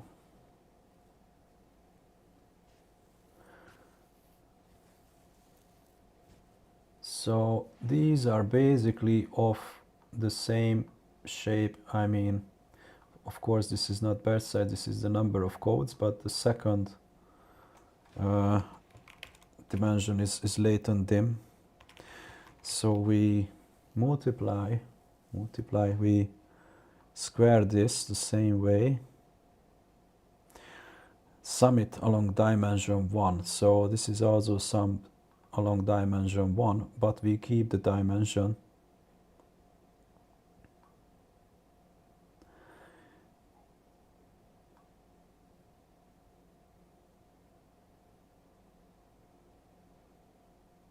And if we keep the dimension, the result will be the same shape,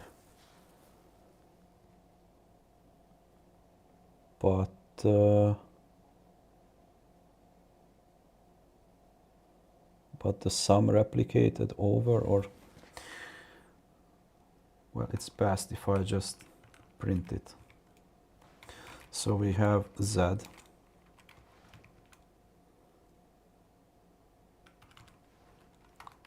set shape Z. We have Z2.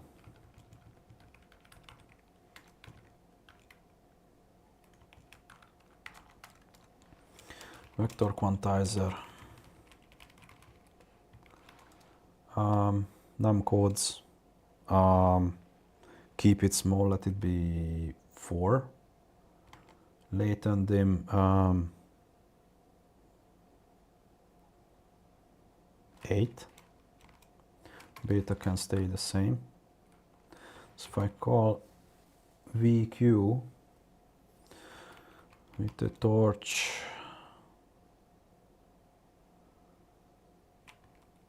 arrange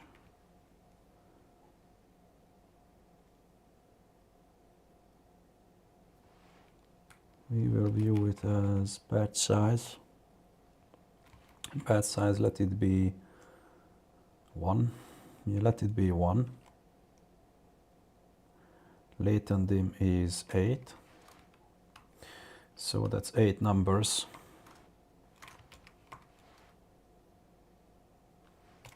One step.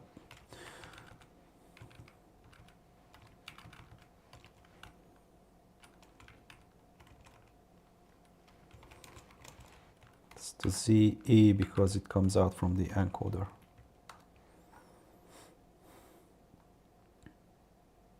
What? That's the new name? Congrats.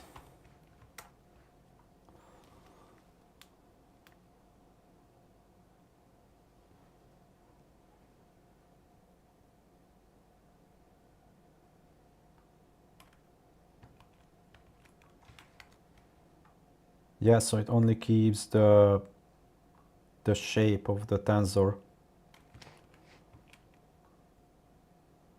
So Z is 1/8. It will keep the dimensionality of the tensor, but not the dimensionality of the element, which is now a vector inside it. It's a bit confusing because vectors have dimensions, and I'm more used to it from 3D programming. So the length of a vector is the dimensionality of the vector, but the dimensionality of the tensor has nothing to do with the dimensionality of the vector, so I tend to use them interchangeably,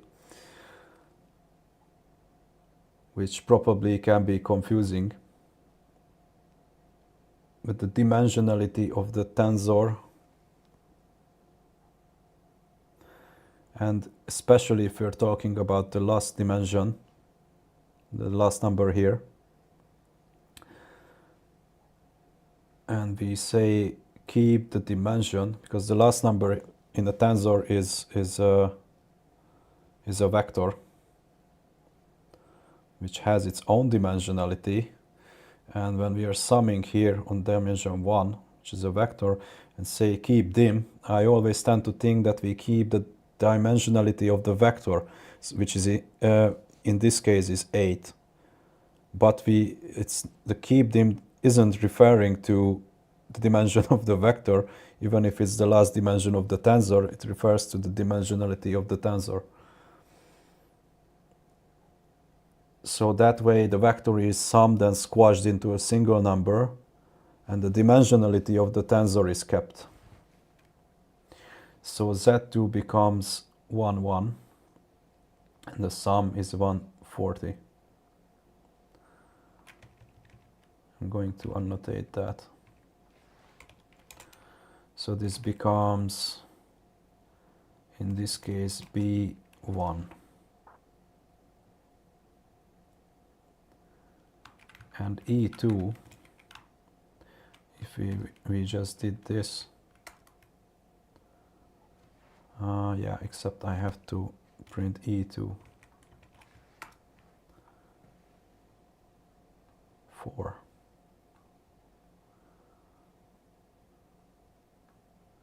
It's a vector of 4 numbers,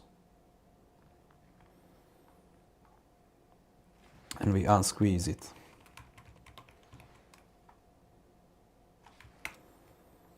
This way it becomes, it's 4 numbers because it's num codes times latent dim. Latent dim is 8. So this is element-wise power of 2. We sum along latent dim. We don't keep that dimension, so it becomes num codes, and we unsqueeze it. Is there no simple way with less operations to do this?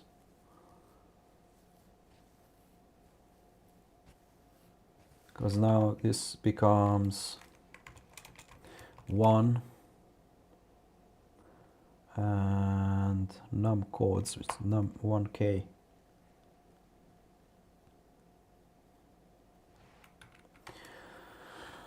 So the distance is calculated as z2 minus 2 times z with multiplied by the transpose plus E2.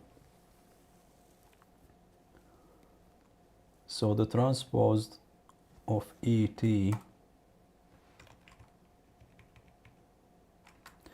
is of shape latent dim K. Should call this just should we call this K?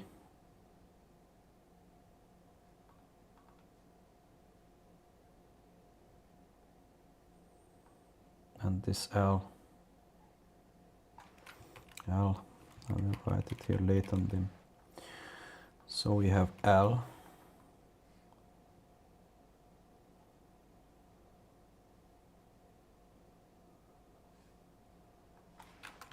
We have D.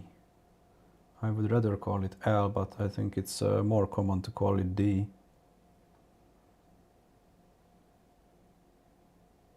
Dimension and number, yeah. Okay. So then it becomes dk instead of.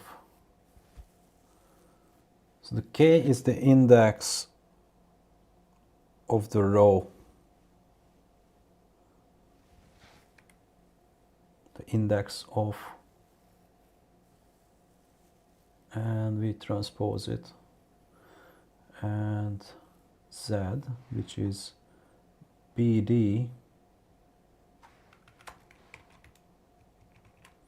So z is bd, shape is multiplied by dk, resulting in batch size k matrix.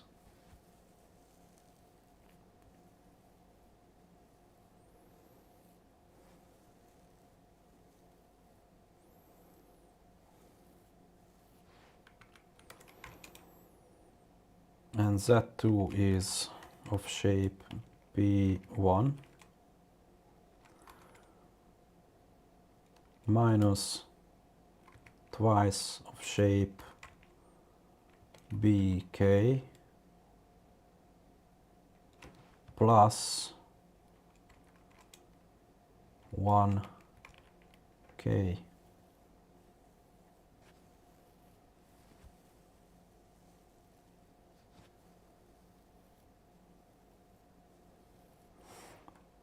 I'm going to print the shapes of the parts separately.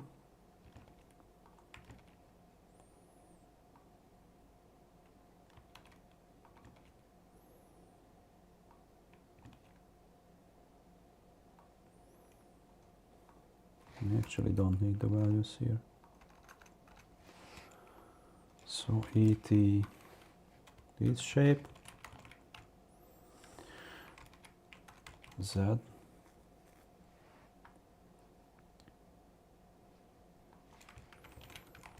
Z shape, Z by ET,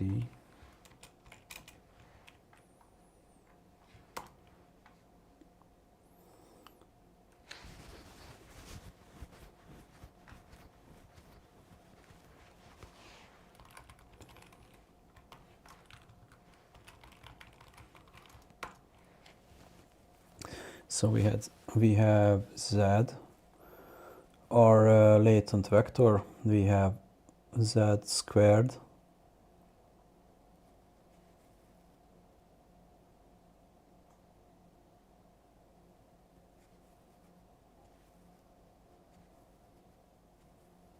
summed up.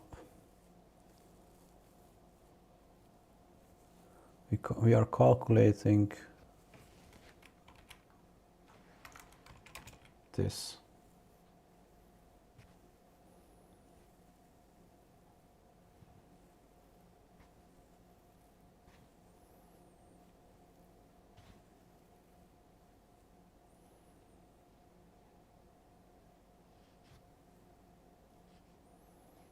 The L2 distance. That's good because this Z2 squared is actually the length of Z without the square root.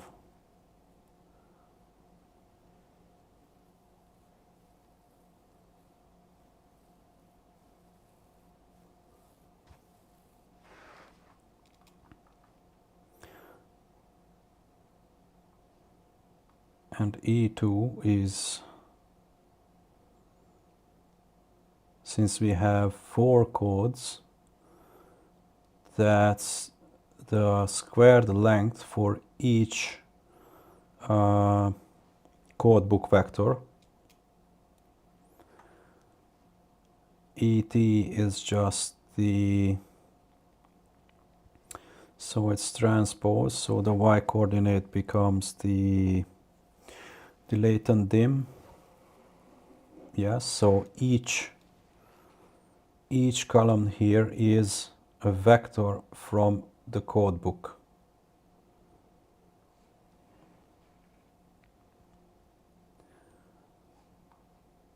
And when we multiply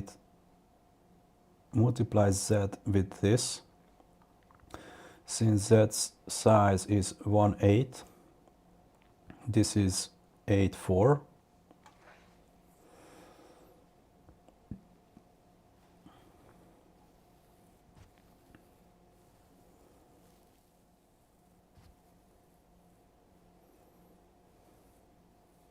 If we go from this, but that's for scalars, then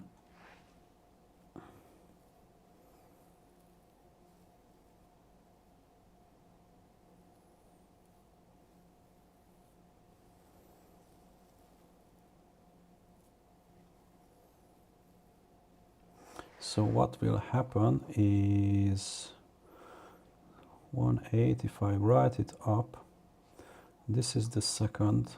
If we go as like matrix multiplication, then treat z as a row vector. That's the only way you can multiply it with this. And we take the dot product of the first latent code book vector, the dot product of z, to have a single number.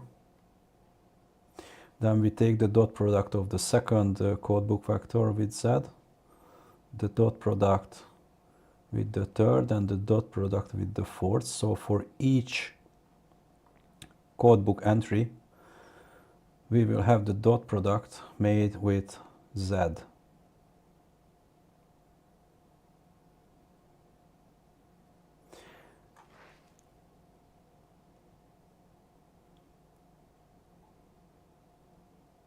And that's this one here. So this is the dot product for each codebook entry with z.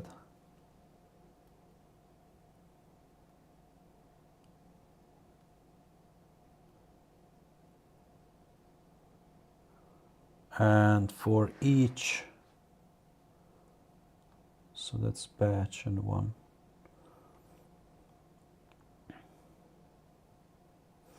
For each sample, we have calculated this. So we are, when we are subtracting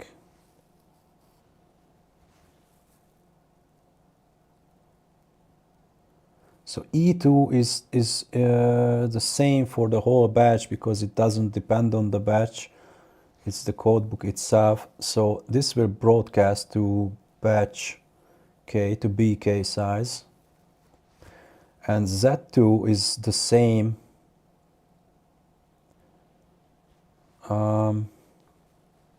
for each sample. Single number for each sample. Because, and sample, under sample I mean one element in the batch.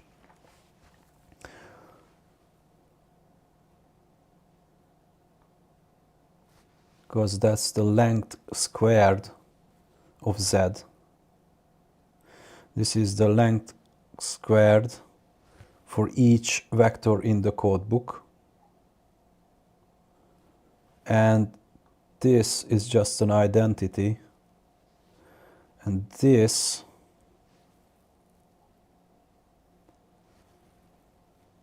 creates the dot product. I'm not sure why we use the dot product of Z again.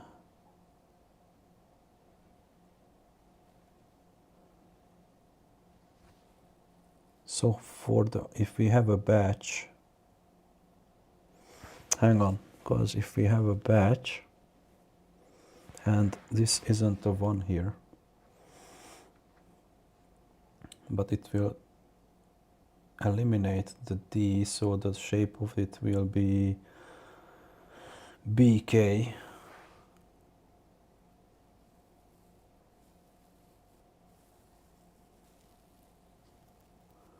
This must be a 2AB part.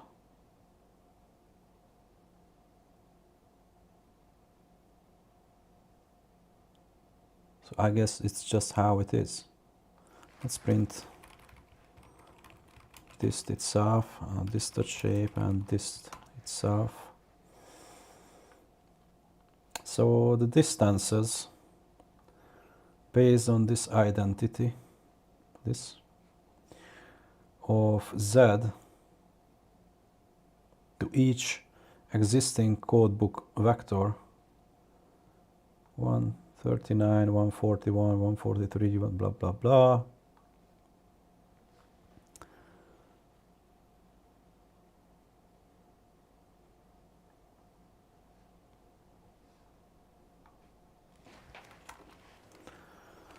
The codes torch.argmin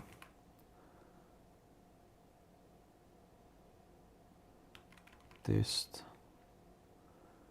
and in dimension 1. So we select the index of the minimum number in dimension 1 of this, because here this is the batch, and since we only have one, it will select it from here. If we have two, these, the codes, so the codes are the indices for the whole batch. The size of codes is batch 1. So for each sample in the batch, we pick the closest ZQ. So ZQ is the vector in the codebook. So ZQ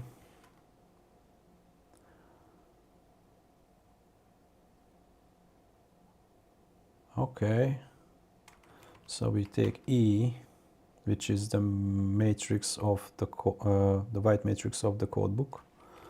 Index select dimension 0. Dimension 0 is is the index of the discrete vectors. So we pick along, I'm gonna write it, can I write it like this? Dimension 0, the index is the codes. So ZQ for the entire batch, we will pluck out those closest vectors.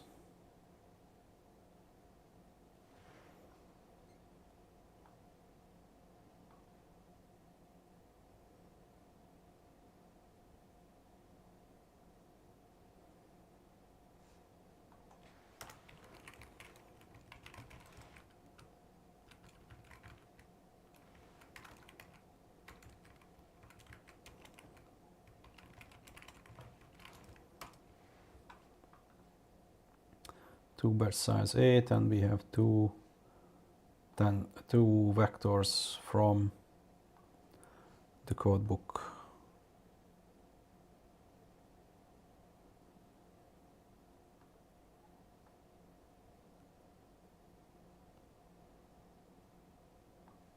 Yeah.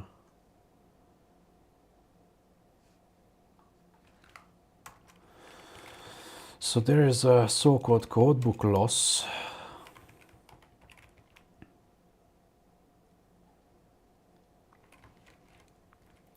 We need to detach. So this is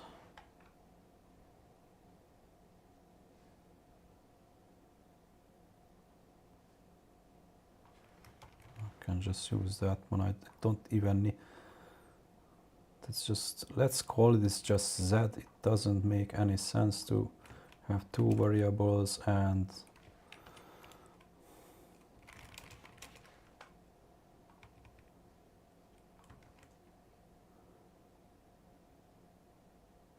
we will know anyway that this Z is what came out from the encoder.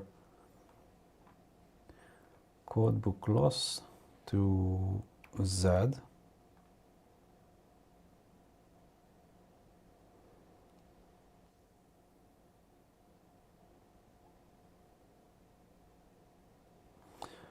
So this is the difference.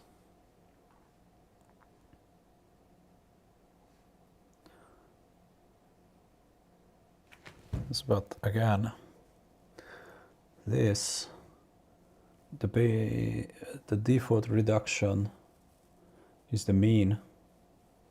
So this will calculate the mean loss of the actual Z's spit out from the encoder to the codebook, discrete vectors. So, for example, batch size is 5.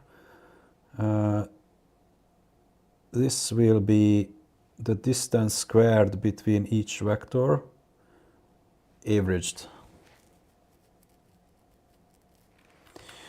I'm going to explicitly write it out here to not forget it.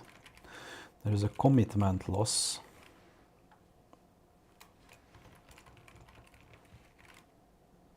with ZQ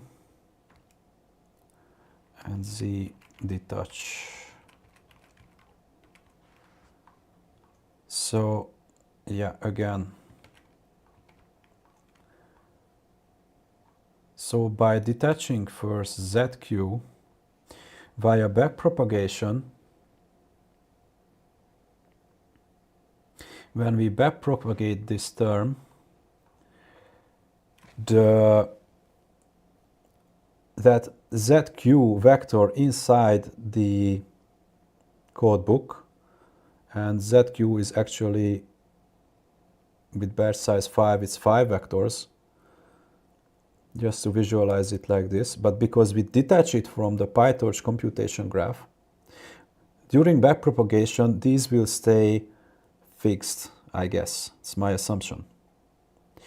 And with the codebook loss, we only move Z. So sorry, let's get back, because last time, so these are the Z is spit out by the encoder. These are the ZQs in the codebook. With the codebook loss, we only move the Zs closer to the codebook. Now with the commitment loss, since Z is detached and ZQ is not, we will move the codebook closer to the Z spit out from the encoder. That means they are moving closer, and the reduction is mean, so this averages into one number. I'm not entirely sure, but based on the code, that's how I interpret it for now, and we will see later if I was right or not. And there is the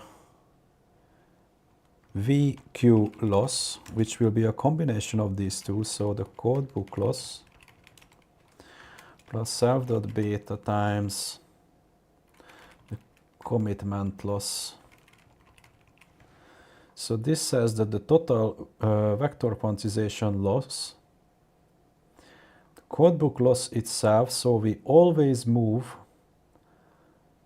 the autoencoder. Basically, our beta is 0.25, so the latent spit out from the encoder and the codebook itself, this means that the codebook will move only 1/4 of the amount, and the codebook loss will move 4 times as the latence from the encoder will move 4 times as much in the direction of the codebook, and the codebook moves 1/4 as much in the direction of the autoencoder. So the codebook moves slowly, and the vectors from the encoder move 4 times as fast with a beta of 0.25. And if beta is 1, then both move this at the same speed. If beta is half, then the codebook moves half as fast as the vectors from the encoder during training, of course. Now, in order to make this trainable, because torch.argmin, I guess, is not trainable, it's non-differentiable, so we have this straight through estimator such that we have our encoder outputs. It's better to talk in batches because this is a batch. We have our encoder outputs, and we have our target codebook vectors. And if we subtract and we detach this,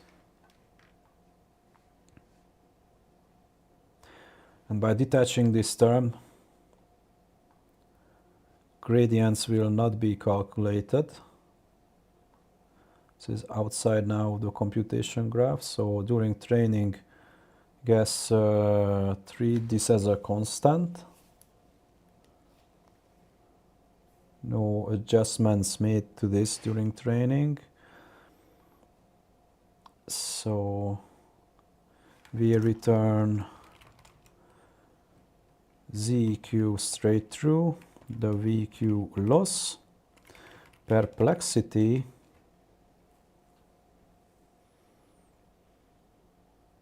the codes,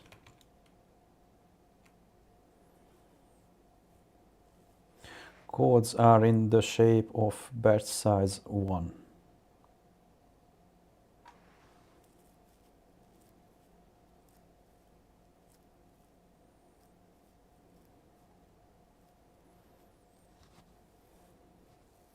And if we want the actual ZQ from the codebook, then we use this.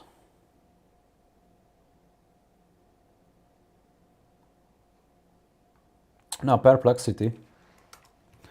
So as I said, is a measure of the codebook utilization, and it's just a measure, so we don't adjust it during training. So how it is calculated: 1 hot, F1 hot, codes and self.num codes to float.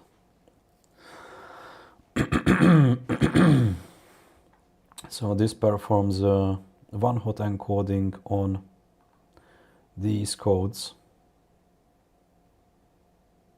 The maximum number of codes is num codes, of course, num classes. So this will create a vectors as long as num codes, and there will be, since the codes are indexes in that, the indexed component in that vector will be set to 1. So it says average 1 hot, mean along the dimension 0. I'm gonna print this, plus a small epsilon. Let's print 1 hot. 1 hot dot shape. Yeah, perplexity is not defined. Let's quickly write that too. Perplexity is torch.exp average times average, the log of it, summed up.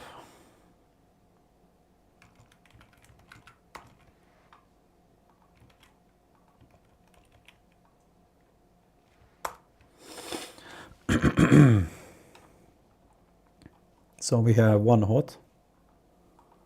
Where do we have it here? 1 hot. We have 4 codes and 2 batch size. For both samples, the closest vector is the last one.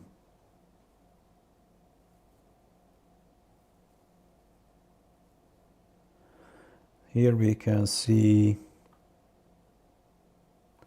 1 hot dot mean along dimension 0. So dimension 0 of 1 hot is the batch size. And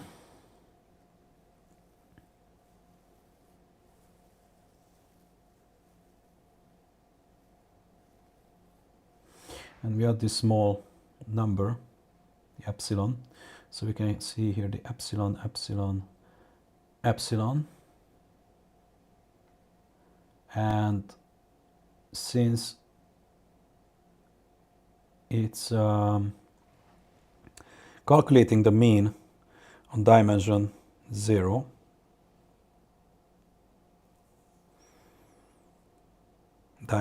so across batches in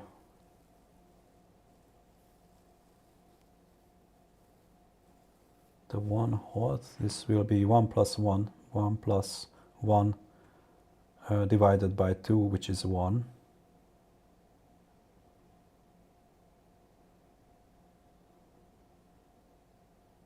Plus that small epsilon, but that's not printed here because it's even averaged. So yes, no, the epsilon isn't averaged, but I think just because of floating point printing format is just not here. And the perplexity is take this average and the log and exponentiate it and sum it up. So if we don't sum it up, I'd like to print that.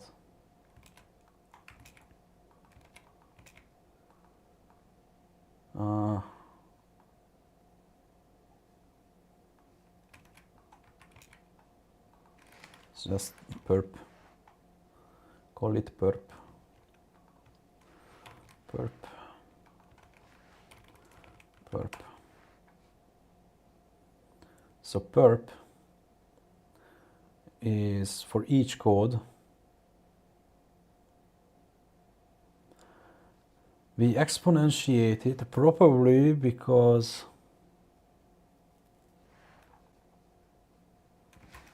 I have to put some spaces here, obviously, but it's a minus. Yeah, the minus average times average log, so I'm not sure how this is measured. So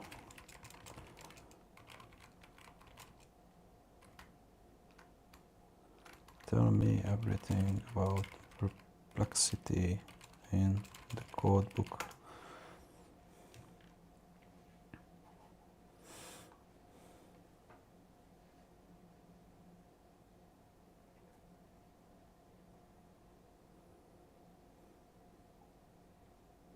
So perplexity is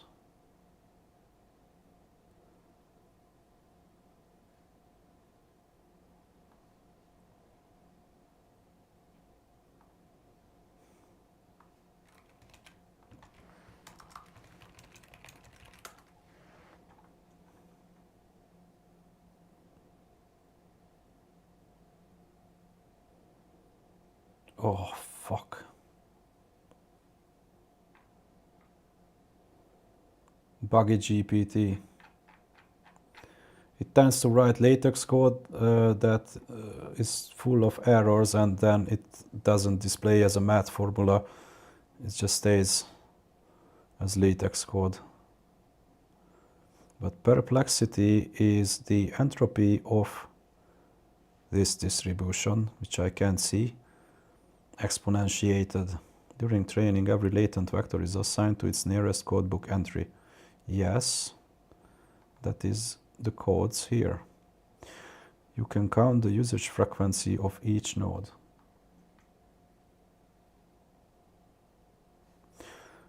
Okay, and I'm just going to use good old Google.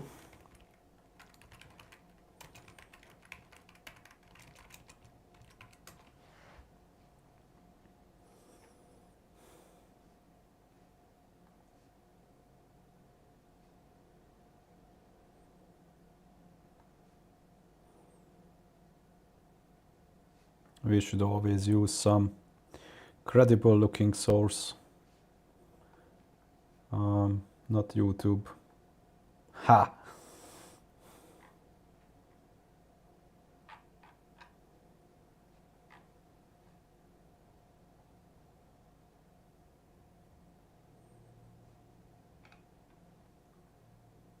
VQ perplexity, okay, oh come on.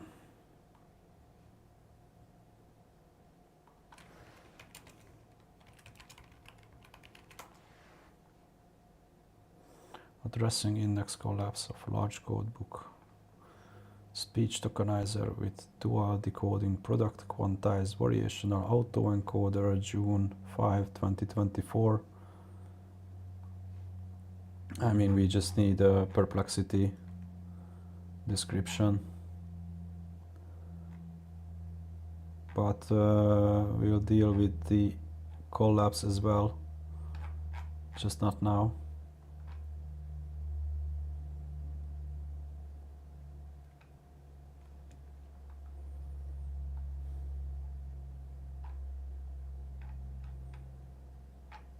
So this is an audio model, so vector quantization is used for audio models as well,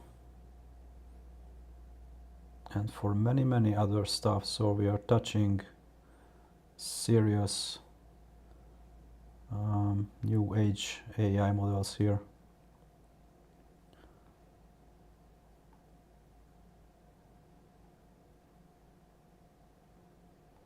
So this one, for example, uses multiple code books, and it's called product quantization. Can be seen as a group of VQ modules.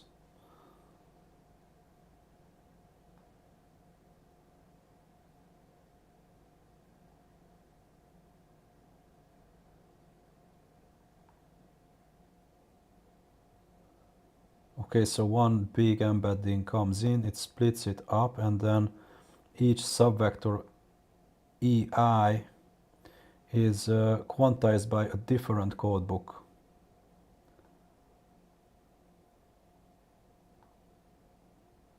And then we concatenate these subvectors to form a PQ output vector Z.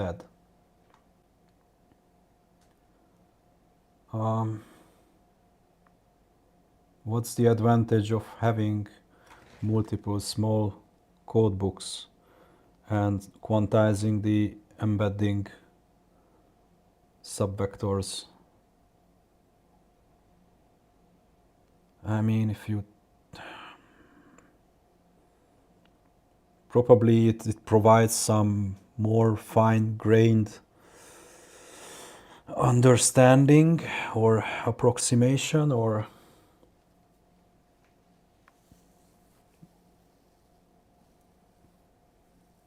it's definitely an interesting idea.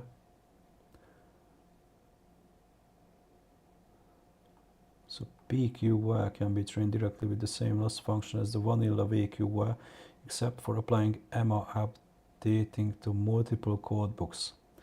So I guess that's the exponential moving average.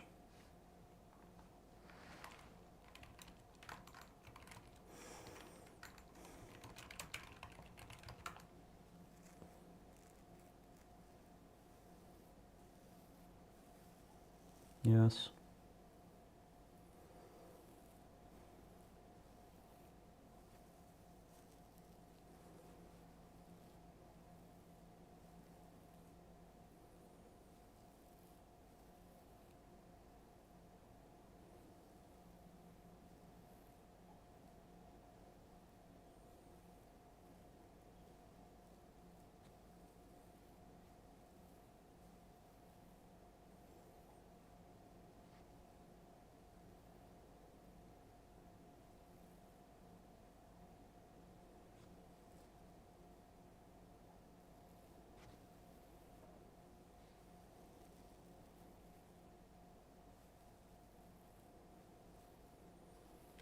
Okay, so I understand the problem that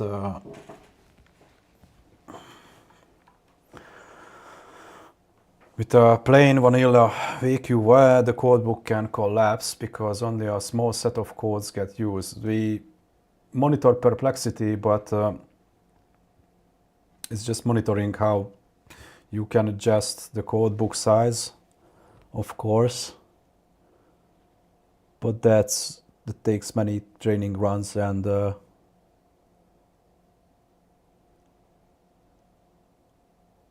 maybe this solution with exponential moving average is better than, well, obviously you have to have to monitor the perplexity to set a approximately proper codebook size. It cannot be too small. There's no way, because then you won't derive good results. But so it can collapse. The codebook can collapse such that only a small set of codes get used. And the gradients can get noisy, so the embeddings jitter instead of moving smoothly. Or once a code is unused, it never receives gradient updates, dead codes. So there's an exponential moving average trick.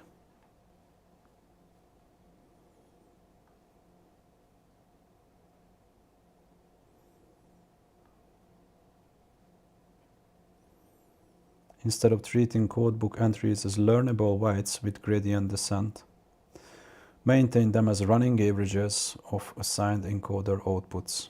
Okay. Well, I will deal with this after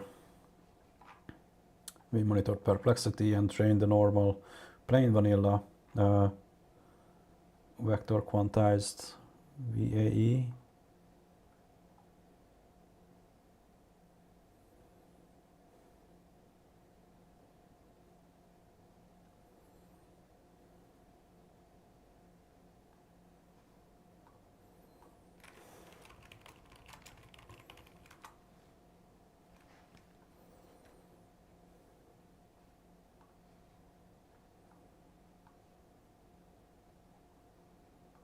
Okay, the title is promising.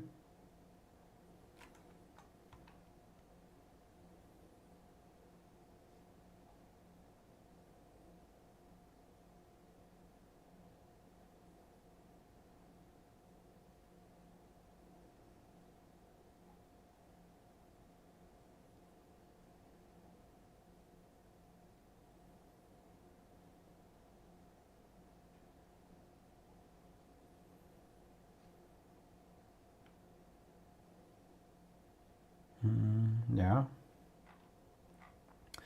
index collapse.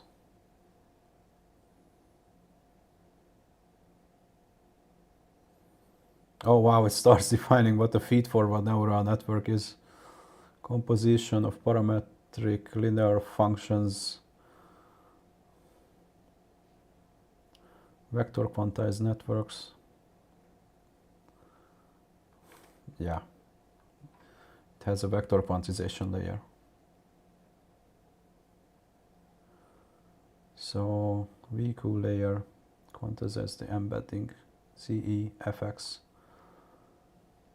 I mean, I guess I should call it ZE because the literature calls it ZE. So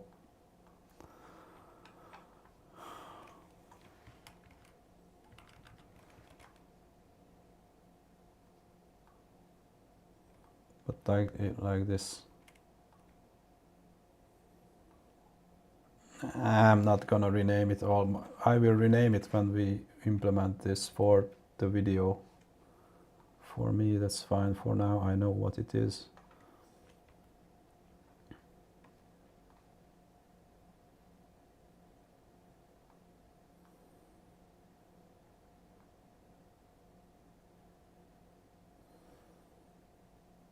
So this is the index of the closest vector, CG, and we set ZQ to that. We denote the set as, yeah.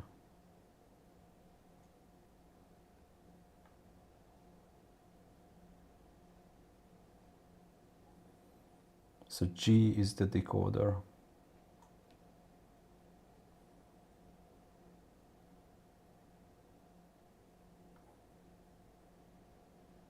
For images, VQ is generally performed on each special spatial location of the tensor where the general dimensions is used to represent the vector.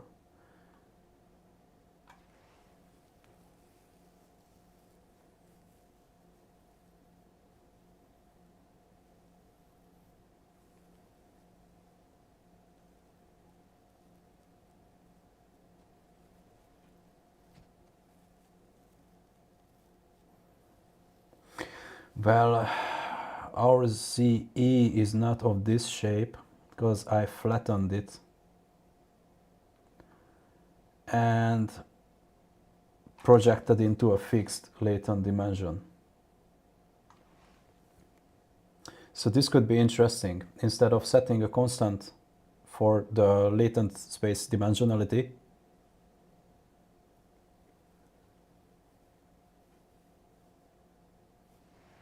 just downsize it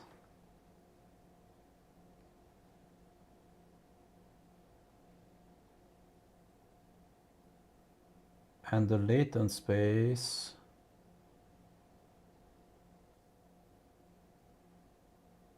what's the dimensionality of the latent space then? It's just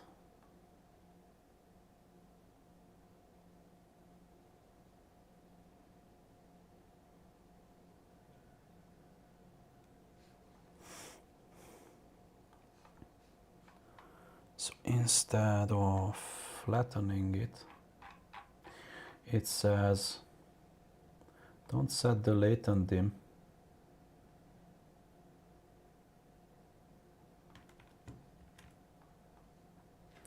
So we then just do a convolution.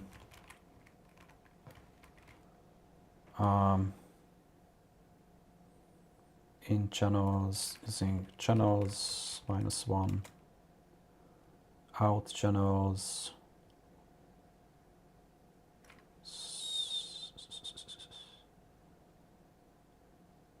What's the out channels?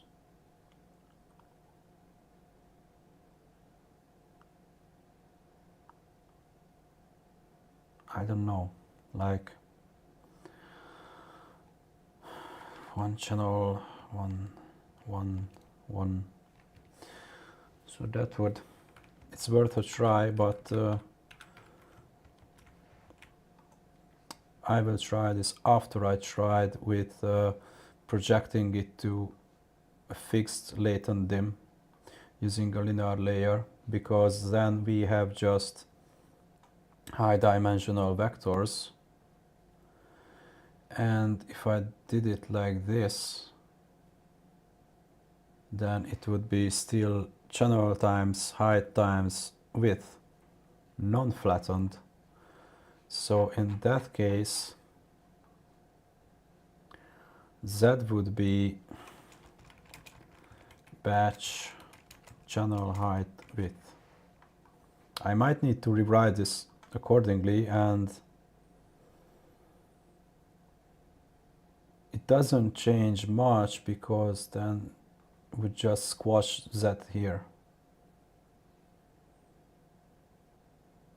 That's what the ChatGPT code does that I checked, but if I squash it anyway, and then it unflattens it.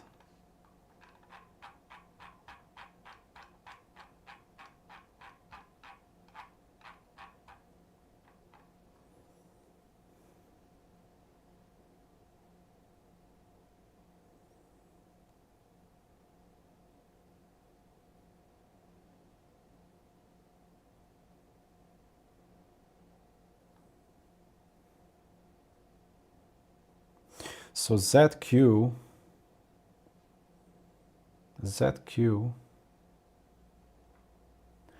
would be a three-dimensional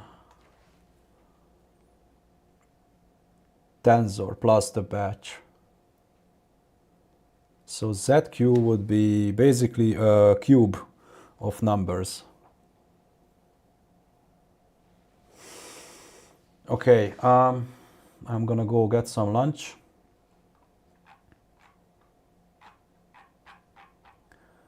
First, since I already have this implemented, I will train this one and then probably make a second version where ZQ will not be a single vector but a cube.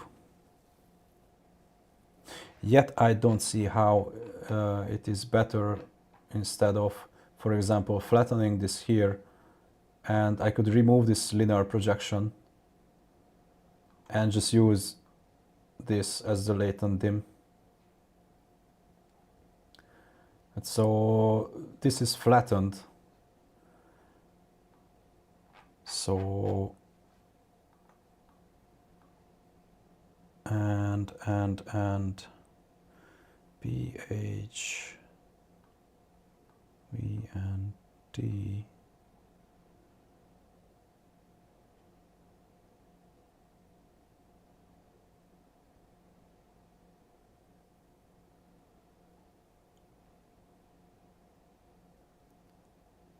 so actually for the image it generates a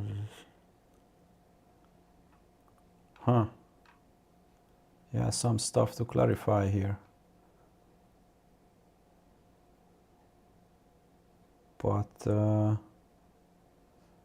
not completely sure if this implementation is worse, or because there are many variations to creating a model. So I'm going to try this. I'm going to try representing ZQ as a cube as a second version.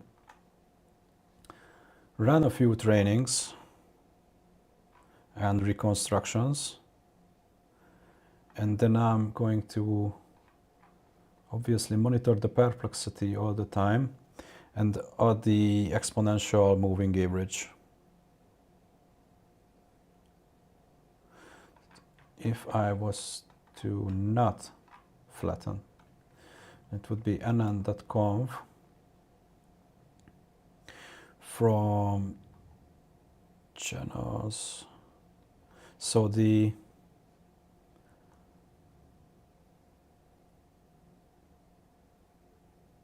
would be latent dim.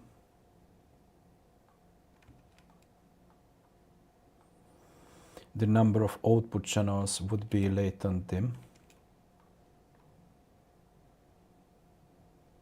So it's just that the shape would be different, because the smallest dim,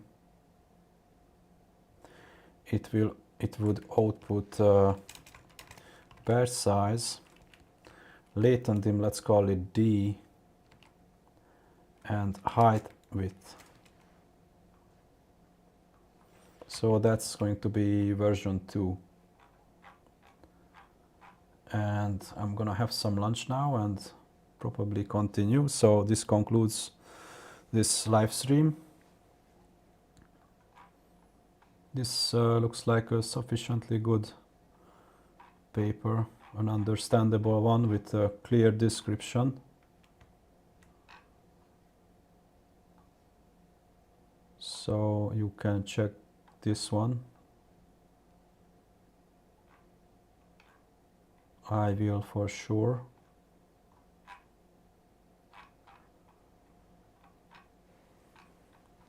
All right, so